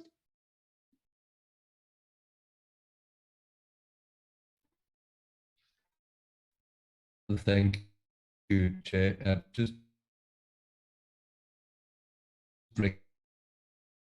Honorable Whitfield, is it your connection or mine? Recommendation 8, Chair, if I may. Yes. Recommendation 8, Chair, recommends in terms of processes of clearing firearm license application backlogs. That cannot be correct. Could you propose the changes there and make the changes, Dr. Guinness? Propose your changes. Chair, Honorable Whitfield is correct. It should be the DNA backlogs. Sorry, Chair. Yes. Could you correct that, Dr. Guinness? Sorry, Chair, I'm using hard copy, so I... All right, no problem, thanks. But it will be corrected, Honorable Whitfield. Could we go to 9? Whitfield, do you still have your hand up? No, Chair, apologies, I'll take it down. 10, 11, 12. Honorable Whip, are you happy? I'm still fine, Chair. Thank you. Implementation of the reinvestigation of all IPID recommendations and discipline members and managers who should be disciplined, fails to implement IPID sanctions and routinely ignore recommendations for disciplining its members. Can you, Doc, can you please send this to Viewfinder?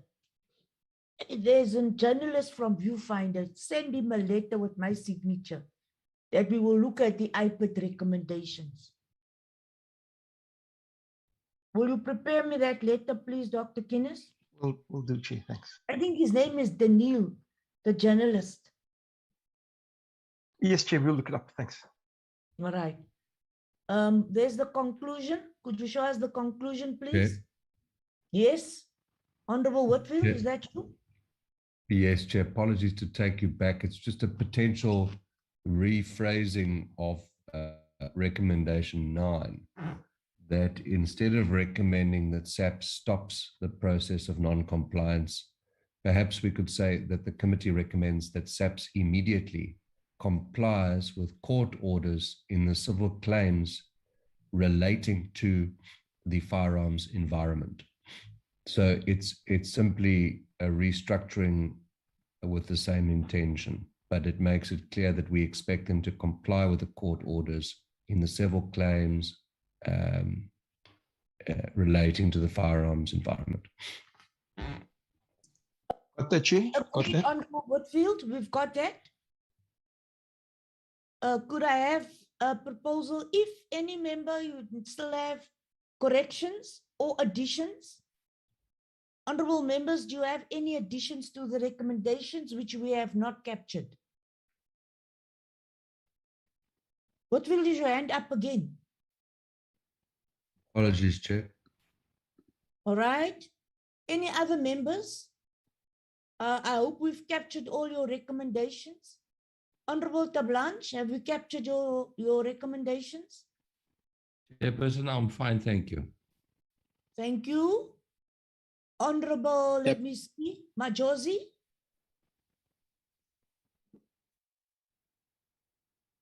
Honorable Majosi, she's still here? Yes, Chairperson, I'm here. I'm fine. Thank you very much. Thank you. Shembeni? Yes, Chairperson, I'm up to so far. Happy? I'm fine, yes, thank you. Thank you. Peacock? Chairperson? Yes? Well done, and everything is okay. I'm covered. Thank you, Honorable Peacock. Amos? I'm fine, Chairperson. Everything is being kept. So even the thing on the issue of what Winfield have maybe restructured on the issue of the firearms, because yesterday he talked about it in his speech there in Parliament. Honorable members, I hope that you do realize that I listen to your speeches and that we try and capture all the inputs that you do make, irrespective of which political party you belong to. Honorable Molekwa?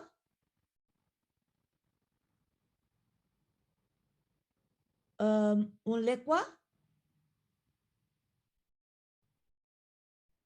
I think we've lost Molekwa. Honorable members, I think that allows us to say that we have unanimously approved the BRRR report for Saps with the recommendations. Do I have a proposal for adoption? Chairperson. Honorable Siabi.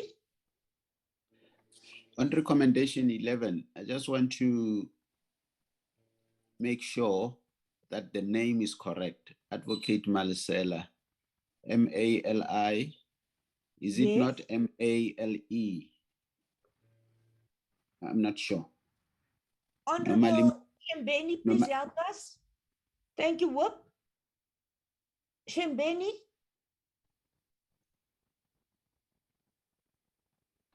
Chair, yes.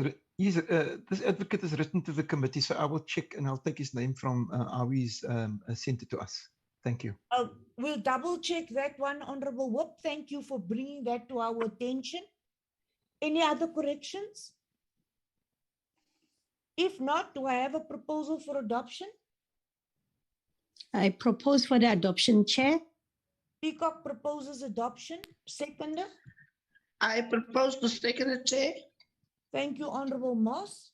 That takes me now to the next BRRR report. Which one do you have ready for us, Doc?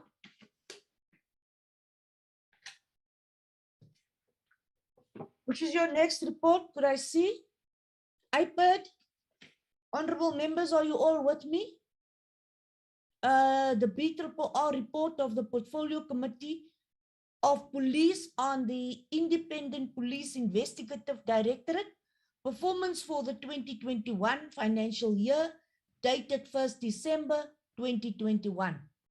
I so put it before the committee. Any changes? You may go down page 1, page 2. You will stop me if you have corrections or questions or any additions. If we have not captured your comments or your inputs, honorable colleagues, your presentations, your inputs are carefully minuted and recorded. And we try to ensure that we have captured your comments, your debates, and your inputs, irrespective of which political party you belong to. We have ensure that there's a professional response. Honorable Whitfield, your hand is up. Yes, thanks, Chair. On page 17, Page 17, please. Under the Colonel Kinnear matter, Yes. the committee noted media reports that the IPID handed a 61-page report on the death of Colonel Kinnear, and then it continues. To whom was that report handed? It's an incomplete sentence. Thank you, Chairperson. We will just look at this report. According to media reports on the death of Colonel Kinnear, Chair, I must just check the minutes of the meeting. I must check the records so that I can complete that sentence. Thank you to Honourable Whitfield for indicating that. Thanks, Chair. Next. Thank you, Honourable Whitfield.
You're giving me recommendation 3. Could you give me 2, please?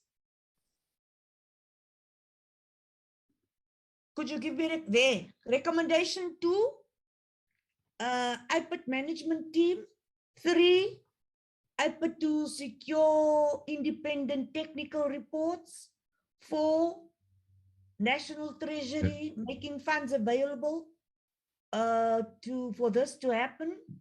5. Chairperson? Yes, Honourable Whitfield. Just on recommendation 3, it's just Yes. the manner in which it's written is not exactly a recommendation. I would propose that the recommendation 3 reads as follows. The committee recommends that the IPID report back to the committee on its plans to secure independent technical reports, etc. And therefore it will become a more meaningful recommendation than simply welcoming their intent. It will force them back to the committee to report on their progress. Do you agree with that changes, honourable members? Yes, Chair, agreed. Thank you, Honourable Whip. Could I go to 5? Recommendation 5 concludes the MOU with Justice. 6, develops a plan and provides monthly reports. 7, death of Colonel Kinnear. 8, reopen cases. This was also raised by Honourable Shembeni. Impact indicators, and finally reviews the increase in civil claims. Have we captured all your recommendations? Do you have anything else to add, honourable members? Chairperson? Yes, Honourable Siabi. Recommendation 10, the committee recommends that IPID reviews the increase in civil claims. Maybe if one was to expand a bit, just to have a better understanding. I don't know whether you can do that, Chair. Continue, Honourable Siabi. No. I'm saying I'm a bit. Yes, that one looks a little bit clumsy. Doc, the committee recommends that the IPID reviews the increase in civil claims. Can you just include a little bit more detail there, Doc? Help us, please. Chair, this was the matter I'm just checking that was raised by Honourable Ter Blanche when he responded to the questions to the presentation, and he indicated that there was a significant increase in civil claims and that ought to be addressed. There was no further details provided, Chair. I mean, but we can try and fix it up from our side. Thanks, Chair. Honourable Ter Blanche, do you want this as a recommendation or can we remove it? Chairperson, I regard it as rather important because, that's quite worrisome that it's increasing to the extent that it does. Could we agree, committee, that Honourable Ter Blanche will assist the Secretariat in phrasing recommendation 10? Thank you, Honourable Whip, for bringing that to our attention. Honourable Ter Blanche, Dr. Kinnies, were those amendments? Any other amendments? Further amendments? Corrections? Honourable members, I see Honourable Whitfield. Sorry, Chair, I'm a repeat offender. I'll take it down. Yes, you must be investigated by IPID. Chair, yes. If I may, Chair, I've just checked the notes on the Executive Director responding, and the Executive Director did tell the committee that IPID handed in the 61-page report in terms of Colonel Kinnear's death. She didn't say to whom that was handed in. So if any committee member can help me, I really would appreciate that. Otherwise, we'll have to refer to it before we finalize. Thank you, Chair. Yes, before you finalize, could you get that input? The Executive Director, DM, can you help us just get that information? General Satole, we don't want you to get involved because it's IPID. Honourable members, if you have no further corrections or no further inputs, I put the report, the BRRR report, on the Portfolio Committee of Police, on the Independent Police Investigative Directorate, audit of the BRRR report of 2020-2021. It serves before you. Do I have a proposal for the recommendation and approval of the report, the BRRR report on IPID and our recommendations? I put it to you. Do I have an approval?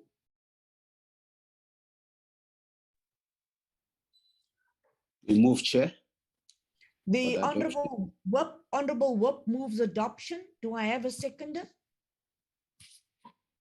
Peacock seconds. Honourable Peacock seconds. That concludes the business of IPID. Could we take the Civilian Secretariat now, please?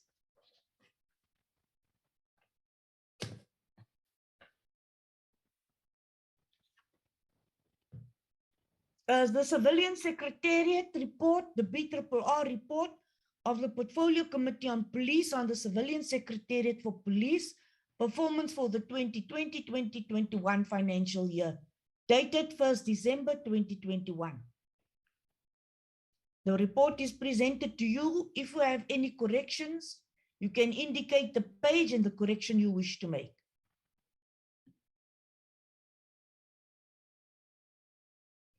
You can indicate the paragraph and the correction you wish to make. If there's any specific paragraph which you wish to correct, any additions you wish to make, we have had the report well in advance. Could I go to the recommendations, please?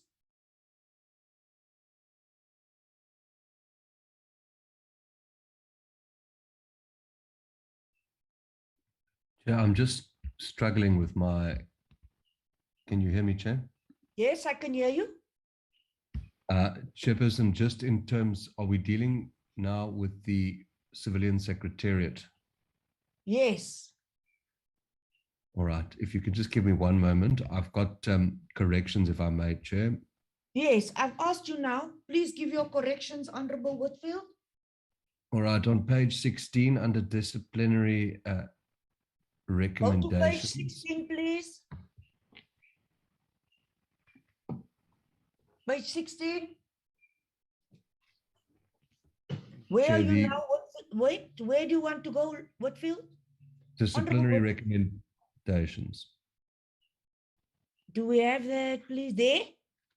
Honorable Whitfield, there you have it. Thank you. In the second line, it refers to on the implementation of policy disciplinary recommendations.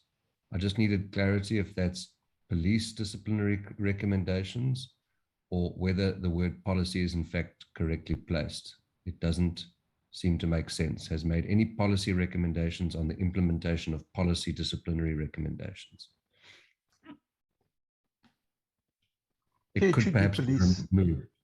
Okay. Yes, Dr. Guinness? It should be police. Mr. Whitfield is correct. Thanks. Yes, Honorable Whitfield. Next, Honorable Whitfield, do you have any other corrections? Yes, Chair, thank you. On page 18, IPID Amendment Bill. Page 18.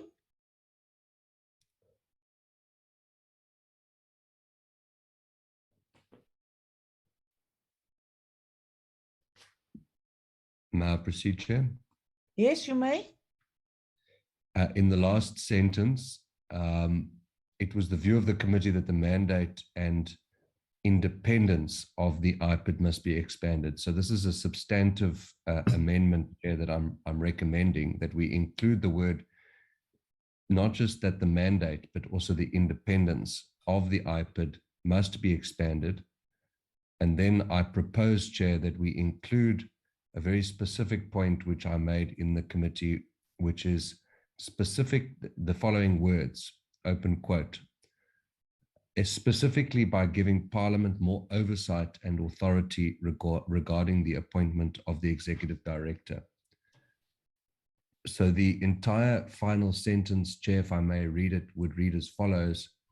It was the view of the committee that the mandate and independence of the IPID must be expanded, comma, specifically by giving Parliament more oversight and authority regarding the appointment of the Executive Director.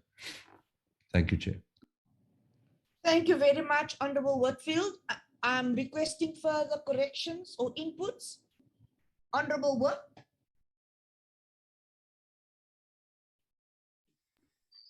No, I'm fine, Chair.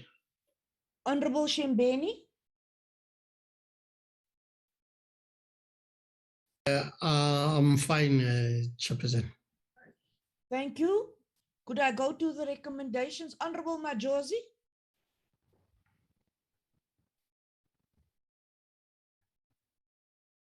Honorable Majosi.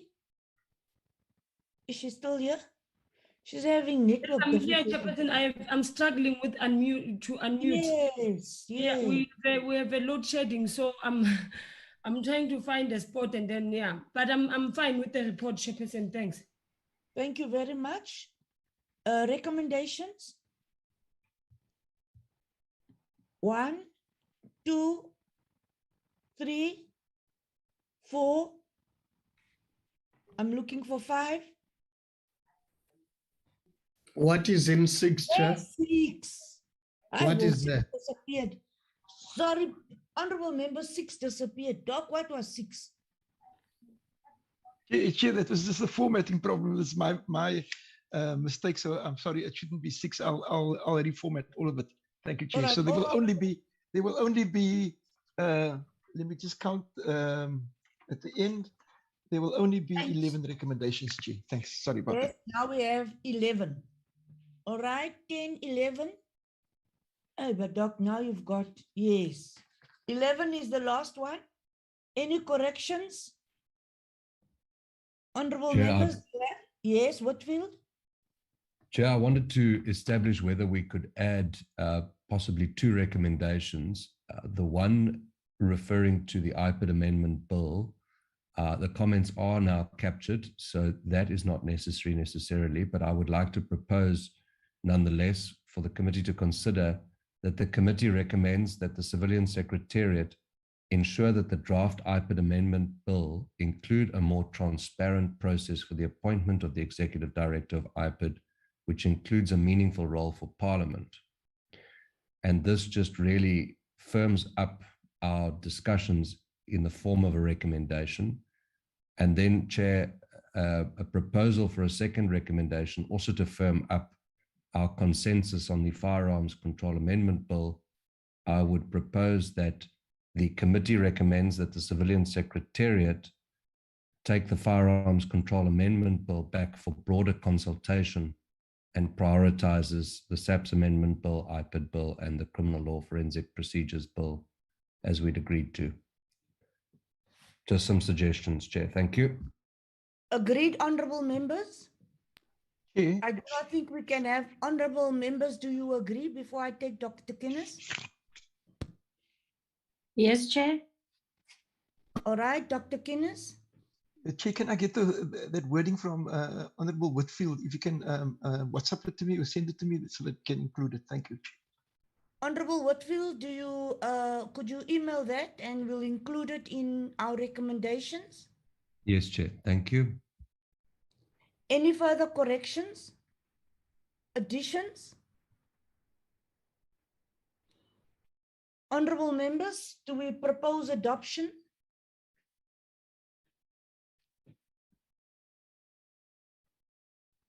Honorable members, do we propose adoption with those corrections? I propose that we must adopt the recommendations in the report. Report and recommendations, proposal for adoption by Honorable Moss. Do I have a seconder? Peacock seconds, Chair. Peacock seconds. Any political party on the SAPS BRRR report, do you reserve your rights? On SAPS report? Honorable... The EFF I reserve my rights. Yes, Chair. Yes, Whitfield? Yes, ma'am. You reserve your rights? DA reserves its rights?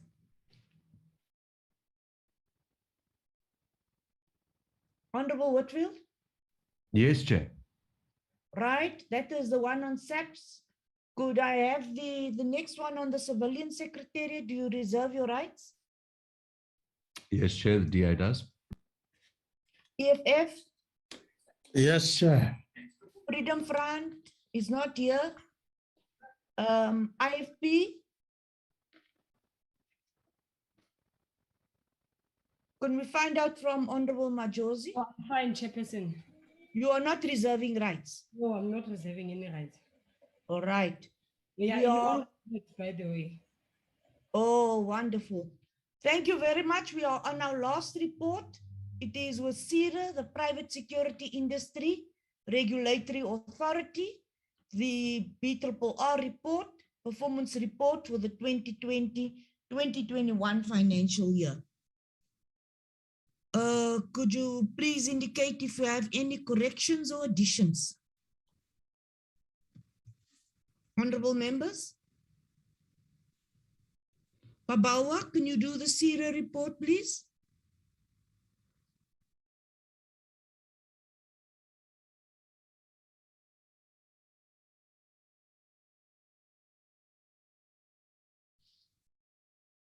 Honorable members, so you are not objecting to the report, you are just reserving your rights.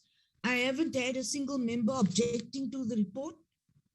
That's correct. Now, yes, you are reserving your rights. Committee recommendations. Do you have any problems with the recommendations, Honorable Shembeni?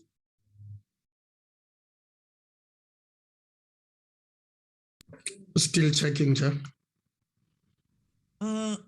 Honorable Whoop? Honorable Whoop, do you have any problems with the recommendations? Would you like to add or correct?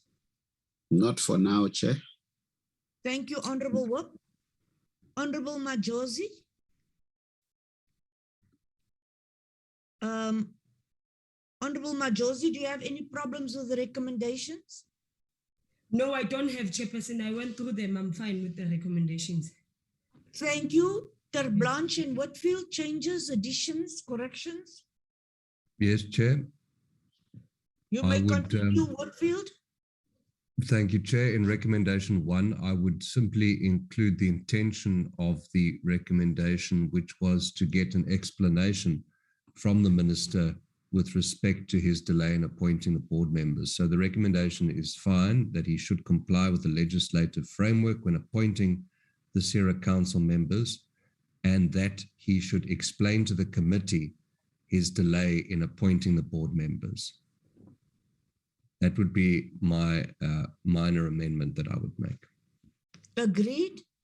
Any further amendments? Additions? Honorable Tablanche? Chairperson, I don't have anything to add. Thank you. Honorable Moss? I don't have to. I'm fine. Good. Peacock? Recommendation well captured, Chair, so I don't have any additions. Thank you. Molekwa?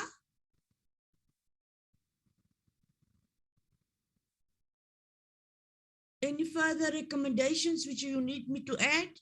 Patrain? If not, honorable members, could I have a proposal for the adoption of the report and the recommendations? Before that, Chair. Yes, Honorable Shembeni. No, it's Siabi. Oh, Siabi, sorry. Before that, on recommendation number 1, after Yes. after Honorable Whitfield made an amendment,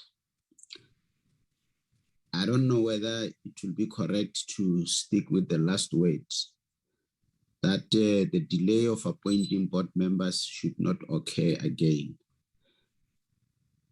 I would propose that,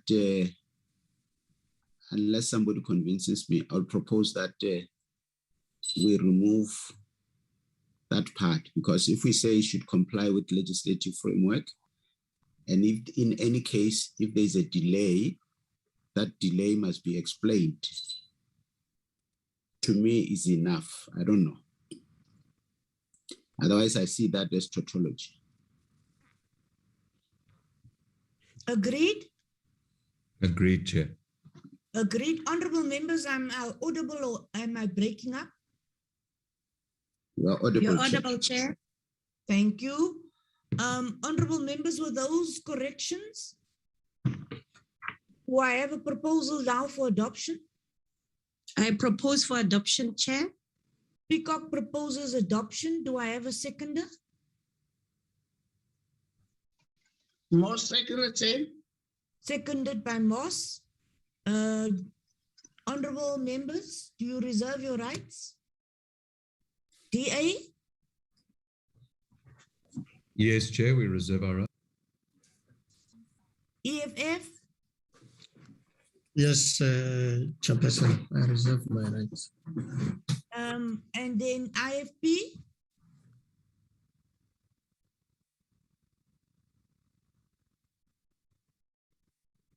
IFP? No Majority? rights. No rights reserved. Honorable members, congratulations. I have not received any objections to any reports, to the staff, to the WIP, and to all the members. Thank you very much for your participation and your hard work. Honorable members, there's quite some work that goes on behind the scenes. It has not been easy to always capture everything, and we have really tried. We've sent the reports to members. You would have seen that we sent the reports, we made corrections, we sent you the updated one with the corrections. So when you do send us inputs, I hope you realize that we capture those inputs you send us. I would urge members to continue sending us inputs after they have their presentations or the minutes. It facilitates the staff and the work, the administrative work we do before we do present to you in the committee. I would like to congratulate and commend the staff. Last week, I mentioned them by name. I think I forgot Mr. Lobby. And also I forgot I'm not sure, yes, I did thank our researcher. I also want to thank our spokesperson, and the spokesperson captures all our inputs when he does our press releases. Malatswa, thank you very much. So Malatswa and Mr. Lobby, I'm apologizing for forgetting you last week. I think I've mentioned all of you now by name. They really do work hard. I know, colleagues, it's not very easy to work with me every day. Could we also write a letter of appreciation? I think all the parliamentary legal services, this committee has requested their assistance, and we've received professional work.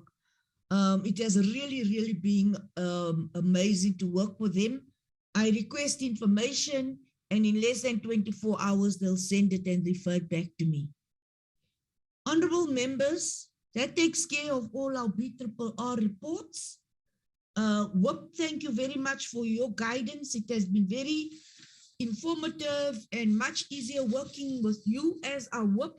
And I really would like to honor you, as well as the leaders of all the political parties who are represented as shadow ministers or whatever you want to call yourself. I respect whatever positions you call yourself. It has been an honor working with you on these BRRR reports. It is now our responsibility to ensure that all these recommendations are covered, and as the Honorable Whip has stated, we will then have to have, when we do our minutes, we'll record what you've responded to and what you have not responded to. I hope you have taken note of that. Honorable Deputy Minister, could you convey that to the Minister? Could you convey that in the form of a letter by the Chair to the Minister and to the National Commissioner? Dr. Guinness, could you write that letter for me, please? Could you draft the letter for my perusal? Yes, Chair. Thank you. Honorable members, that takes us to the last item of today, which would be the terms of reference for the parliamentary inquiry. Now, do we have those terms of reference? Dr. Guinness? Chair, we do have it. I don't have hosting rights, so if somebody can give me hosting rights, I'll just put it up, if you don't mind, Chair. So if Babawa can just give me hosting rights, I'll be able to do that. Honorable members, before we start these terms of reference, I had a number of members calling me about this. Honorable Siabi. Oh, thanks, Chair. Sorry, I didn't want to disrupt your smooth sailing. I was wondering, I can see the terms of reference, but I was wondering whether we'll be doing justice. I understand in this case, the President is appointing an independent panel to investigate. Human Rights Commission is busy with the investigation, and we're expected to do an investigation as a committee. Is it not possible to wait for the two reports and then evaluate whether the two reports really captures our views before we can get into a decision of going on with the investigation? I'm just asking, Chair. Thank you very much, Honorable Siabi, for that proposal. Do I have any further comments? Honorable Siabi is proposing that we look at the Human Rights Commission investigation and the Presidential Committee of Inquiry. Honorable Whitfield, you have yes, Chairperson. And then Shimbeni. Whitfield and then Shimbeni. Thank you very much, Chairperson. Chairperson, I'm not fundamentally opposed to the suggestion, but I think we need to flesh out the suggestion by Honorable Siabe. And I would suggest that the principle of accountability insofar as Parliament is concerned is sacrosanct. I mean, we cannot abdicate our responsibilities to the executive nor to a Chapter 9 institution when we are expected to hold the executive to account.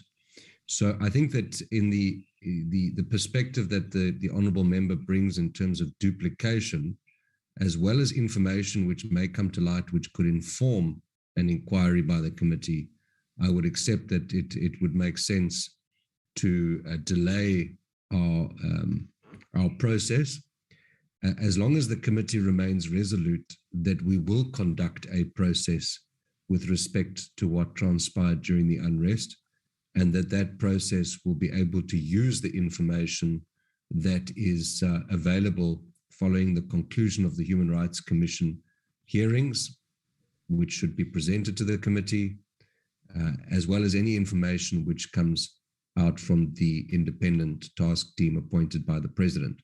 But it would be a very dangerous precedent to set for Parliament to abdicate its responsibility to hold the executive to account.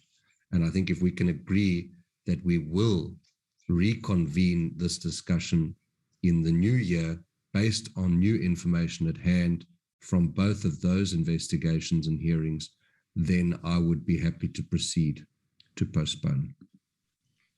Honourable Whitfield, I think that your views are not mutually exclusive. The human rights reports, as we did with the investigative reports on the status of mental health care in the Republic. So the Human Rights Commission report will come to the committee, and it will then have to be discussed as a report with the recommendations. So the Human Rights Investigative hearing will deliver recommendations. There will be a report, and that report will come to Parliament, and that report will have to be thoroughly interrogated by this committee. So it is not, if I've listened to Siabe correctly, it is not as if we are not going to do the investigation, but that we allow the independent inquiry of the President and the Human Rights Commission to continue, and then we subsequent to that, we then look at the recommendations which have been made. And this would then change the terms of reference as we have it right now. It would then have to be adjusted to what we are suggesting today. Honorable Siabe, have I understood you correctly before I take Shembeni? Yes, Chair, and I agree with the views of Honorable Whitfield that we should not abdicate our responsibility. I think we agree that let's delay until we get that information, then it will inform our way forward. Thanks, Chair. Honorable members, I think we are not delaying or postponing, we are just processing the report. So in terms of the processes, we are confirming that the first process should be the Human Rights Commission, the independent committee from the President, and from that, it's a different process we are now proposing, not delaying and postponing, but processing it accordingly. Do you agree with me, Honorable Shembeni? It's not a delay, it's a process matter. So it's not postponement or delay. We are processing, we're waiting for, honorable members, it is important that you actually listen to the presentations at the Human Rights Commission. It's very interesting what those presentations are presenting to us. Honorable Shembeni? Thank you, Chairperson. I'm covered by Honorable Whitfield, as you said. Then we will have to wait and then for our turn so that we take over. I was just listening to the witnesses and so on, that we might find that we have a duplication of witnesses and all that. But anyway, let's do it the right way. Thank you.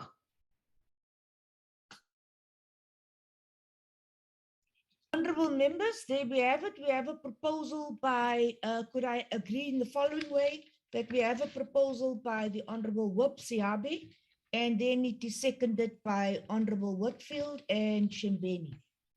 Are we in agreement? Yes, Chair. So the Agree. the terms of reference, Honorable Moss agrees. So the terms of reference would then be changed accordingly. Dr. Guinness, could we also write a letter to the House Chairperson indicated that the committee has unanimously taken this decision? Dr. Guinness? We'll do, Chair. Thanks. We'll do that. That letter has to go to the Speaker and the House Chairperson. Am I right? Yes, Chair. Okay.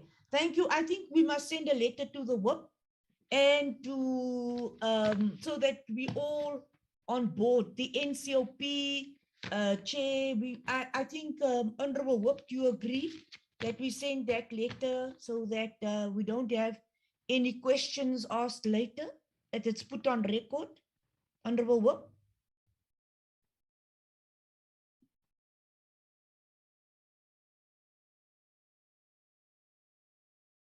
Members, am I audible?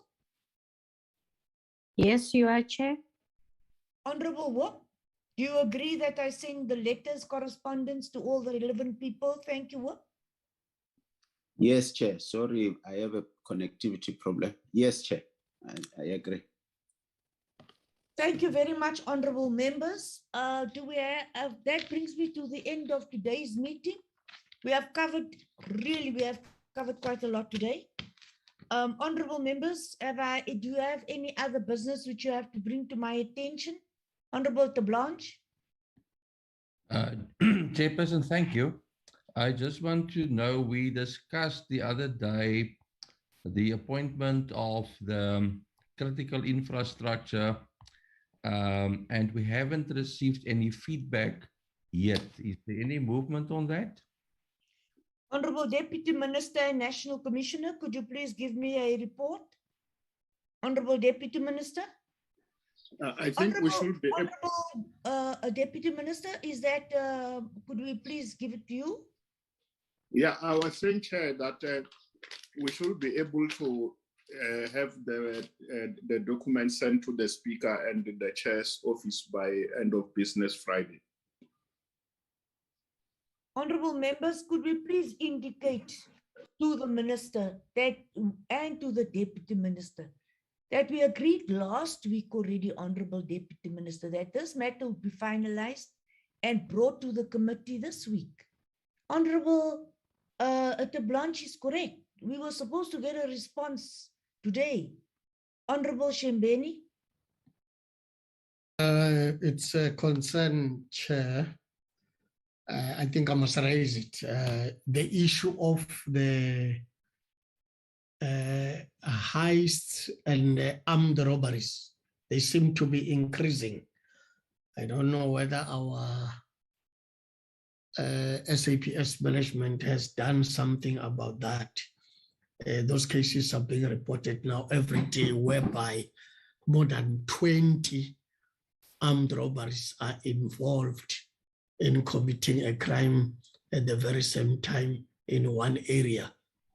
So I'm just checking with the National Commissioner, the Minister, is there anything that they are doing? Because I can see that these people are busy. It's towards Christmas.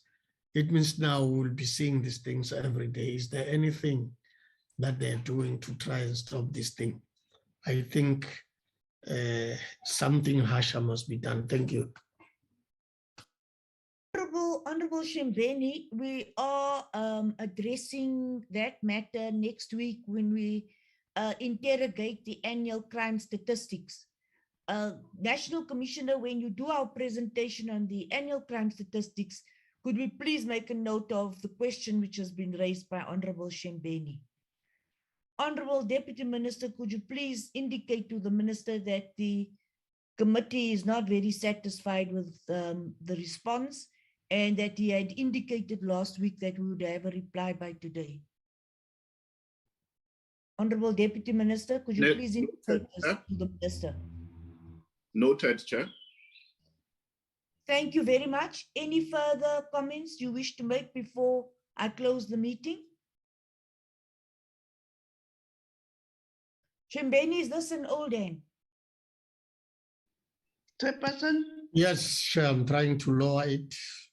Thank you, Honorable Shembeni. Honorable Moss, you have your hand up.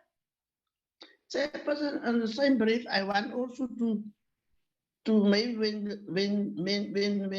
when Saps come maybe for the last meeting of the year 2021, maybe they must tell us or just brief us shortly what plans would they have for the season time, for the festive season time, because today is the 1st of December.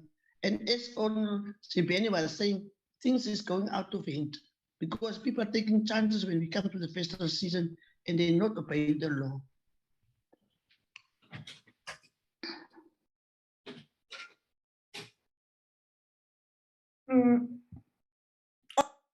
Honorable Moss agreed.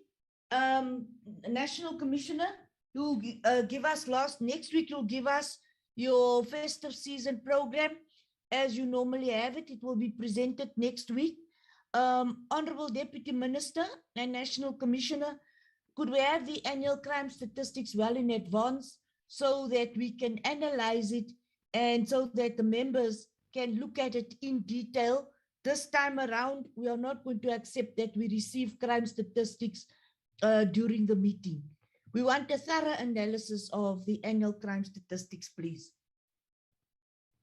Honorable Moss, thank you. Do you accept that it will be presented to you next week? Thank you, Chairperson. Thank you, honorable members. If we have any other comments to make without any further other business, Deputy Minister, I'm sure you don't have any further comments to make. Chair. Deputy Minister? Yes, Chair. before the Deputy Minister, Honorable Peacock. Chair, what I want to say is that you always say thank you to everyone except you. I know that you won't be able to do it, but I would like to say thank you for your leadership, Chair, as you've handled the BRRR report and the leadership that you've been providing throughout the time when we started. So I really want to appreciate the effort that you do and commend how you've carried us, even though it was difficult, but you managed to do the best that you can. So I would like to say thank you very much, Chair. Thank you, Honorable Peacock. I really appreciate it. And I really want to thank the members. I know that sometimes you are not very happy with how I chair the meeting, but we do discuss it and I do listen to you. So I hope there's been some improvement and that if you are still unhappy with the manner in which the committee is run, that now we do, you do raise it with me. If you do not want to raise it directly with me, you do raise it with the whip. I do listen and the whip does listen. The whip also, as you see, has been making very good suggestions for improvements. And I want to thank the whip for the improvements he has suggested since he has joined this committee. Again, Honorable Deputy Minister, if you have nothing further to say, I then adjourn this meeting. Thank you very much, honorable members. The meeting has been closed. Thank you, Commissioner. Thank you, Chairperson. The single mother of your Thank children. you. Thank you, Chair. Thank you, Chair. Thank you, Chair. Bye. Thank you.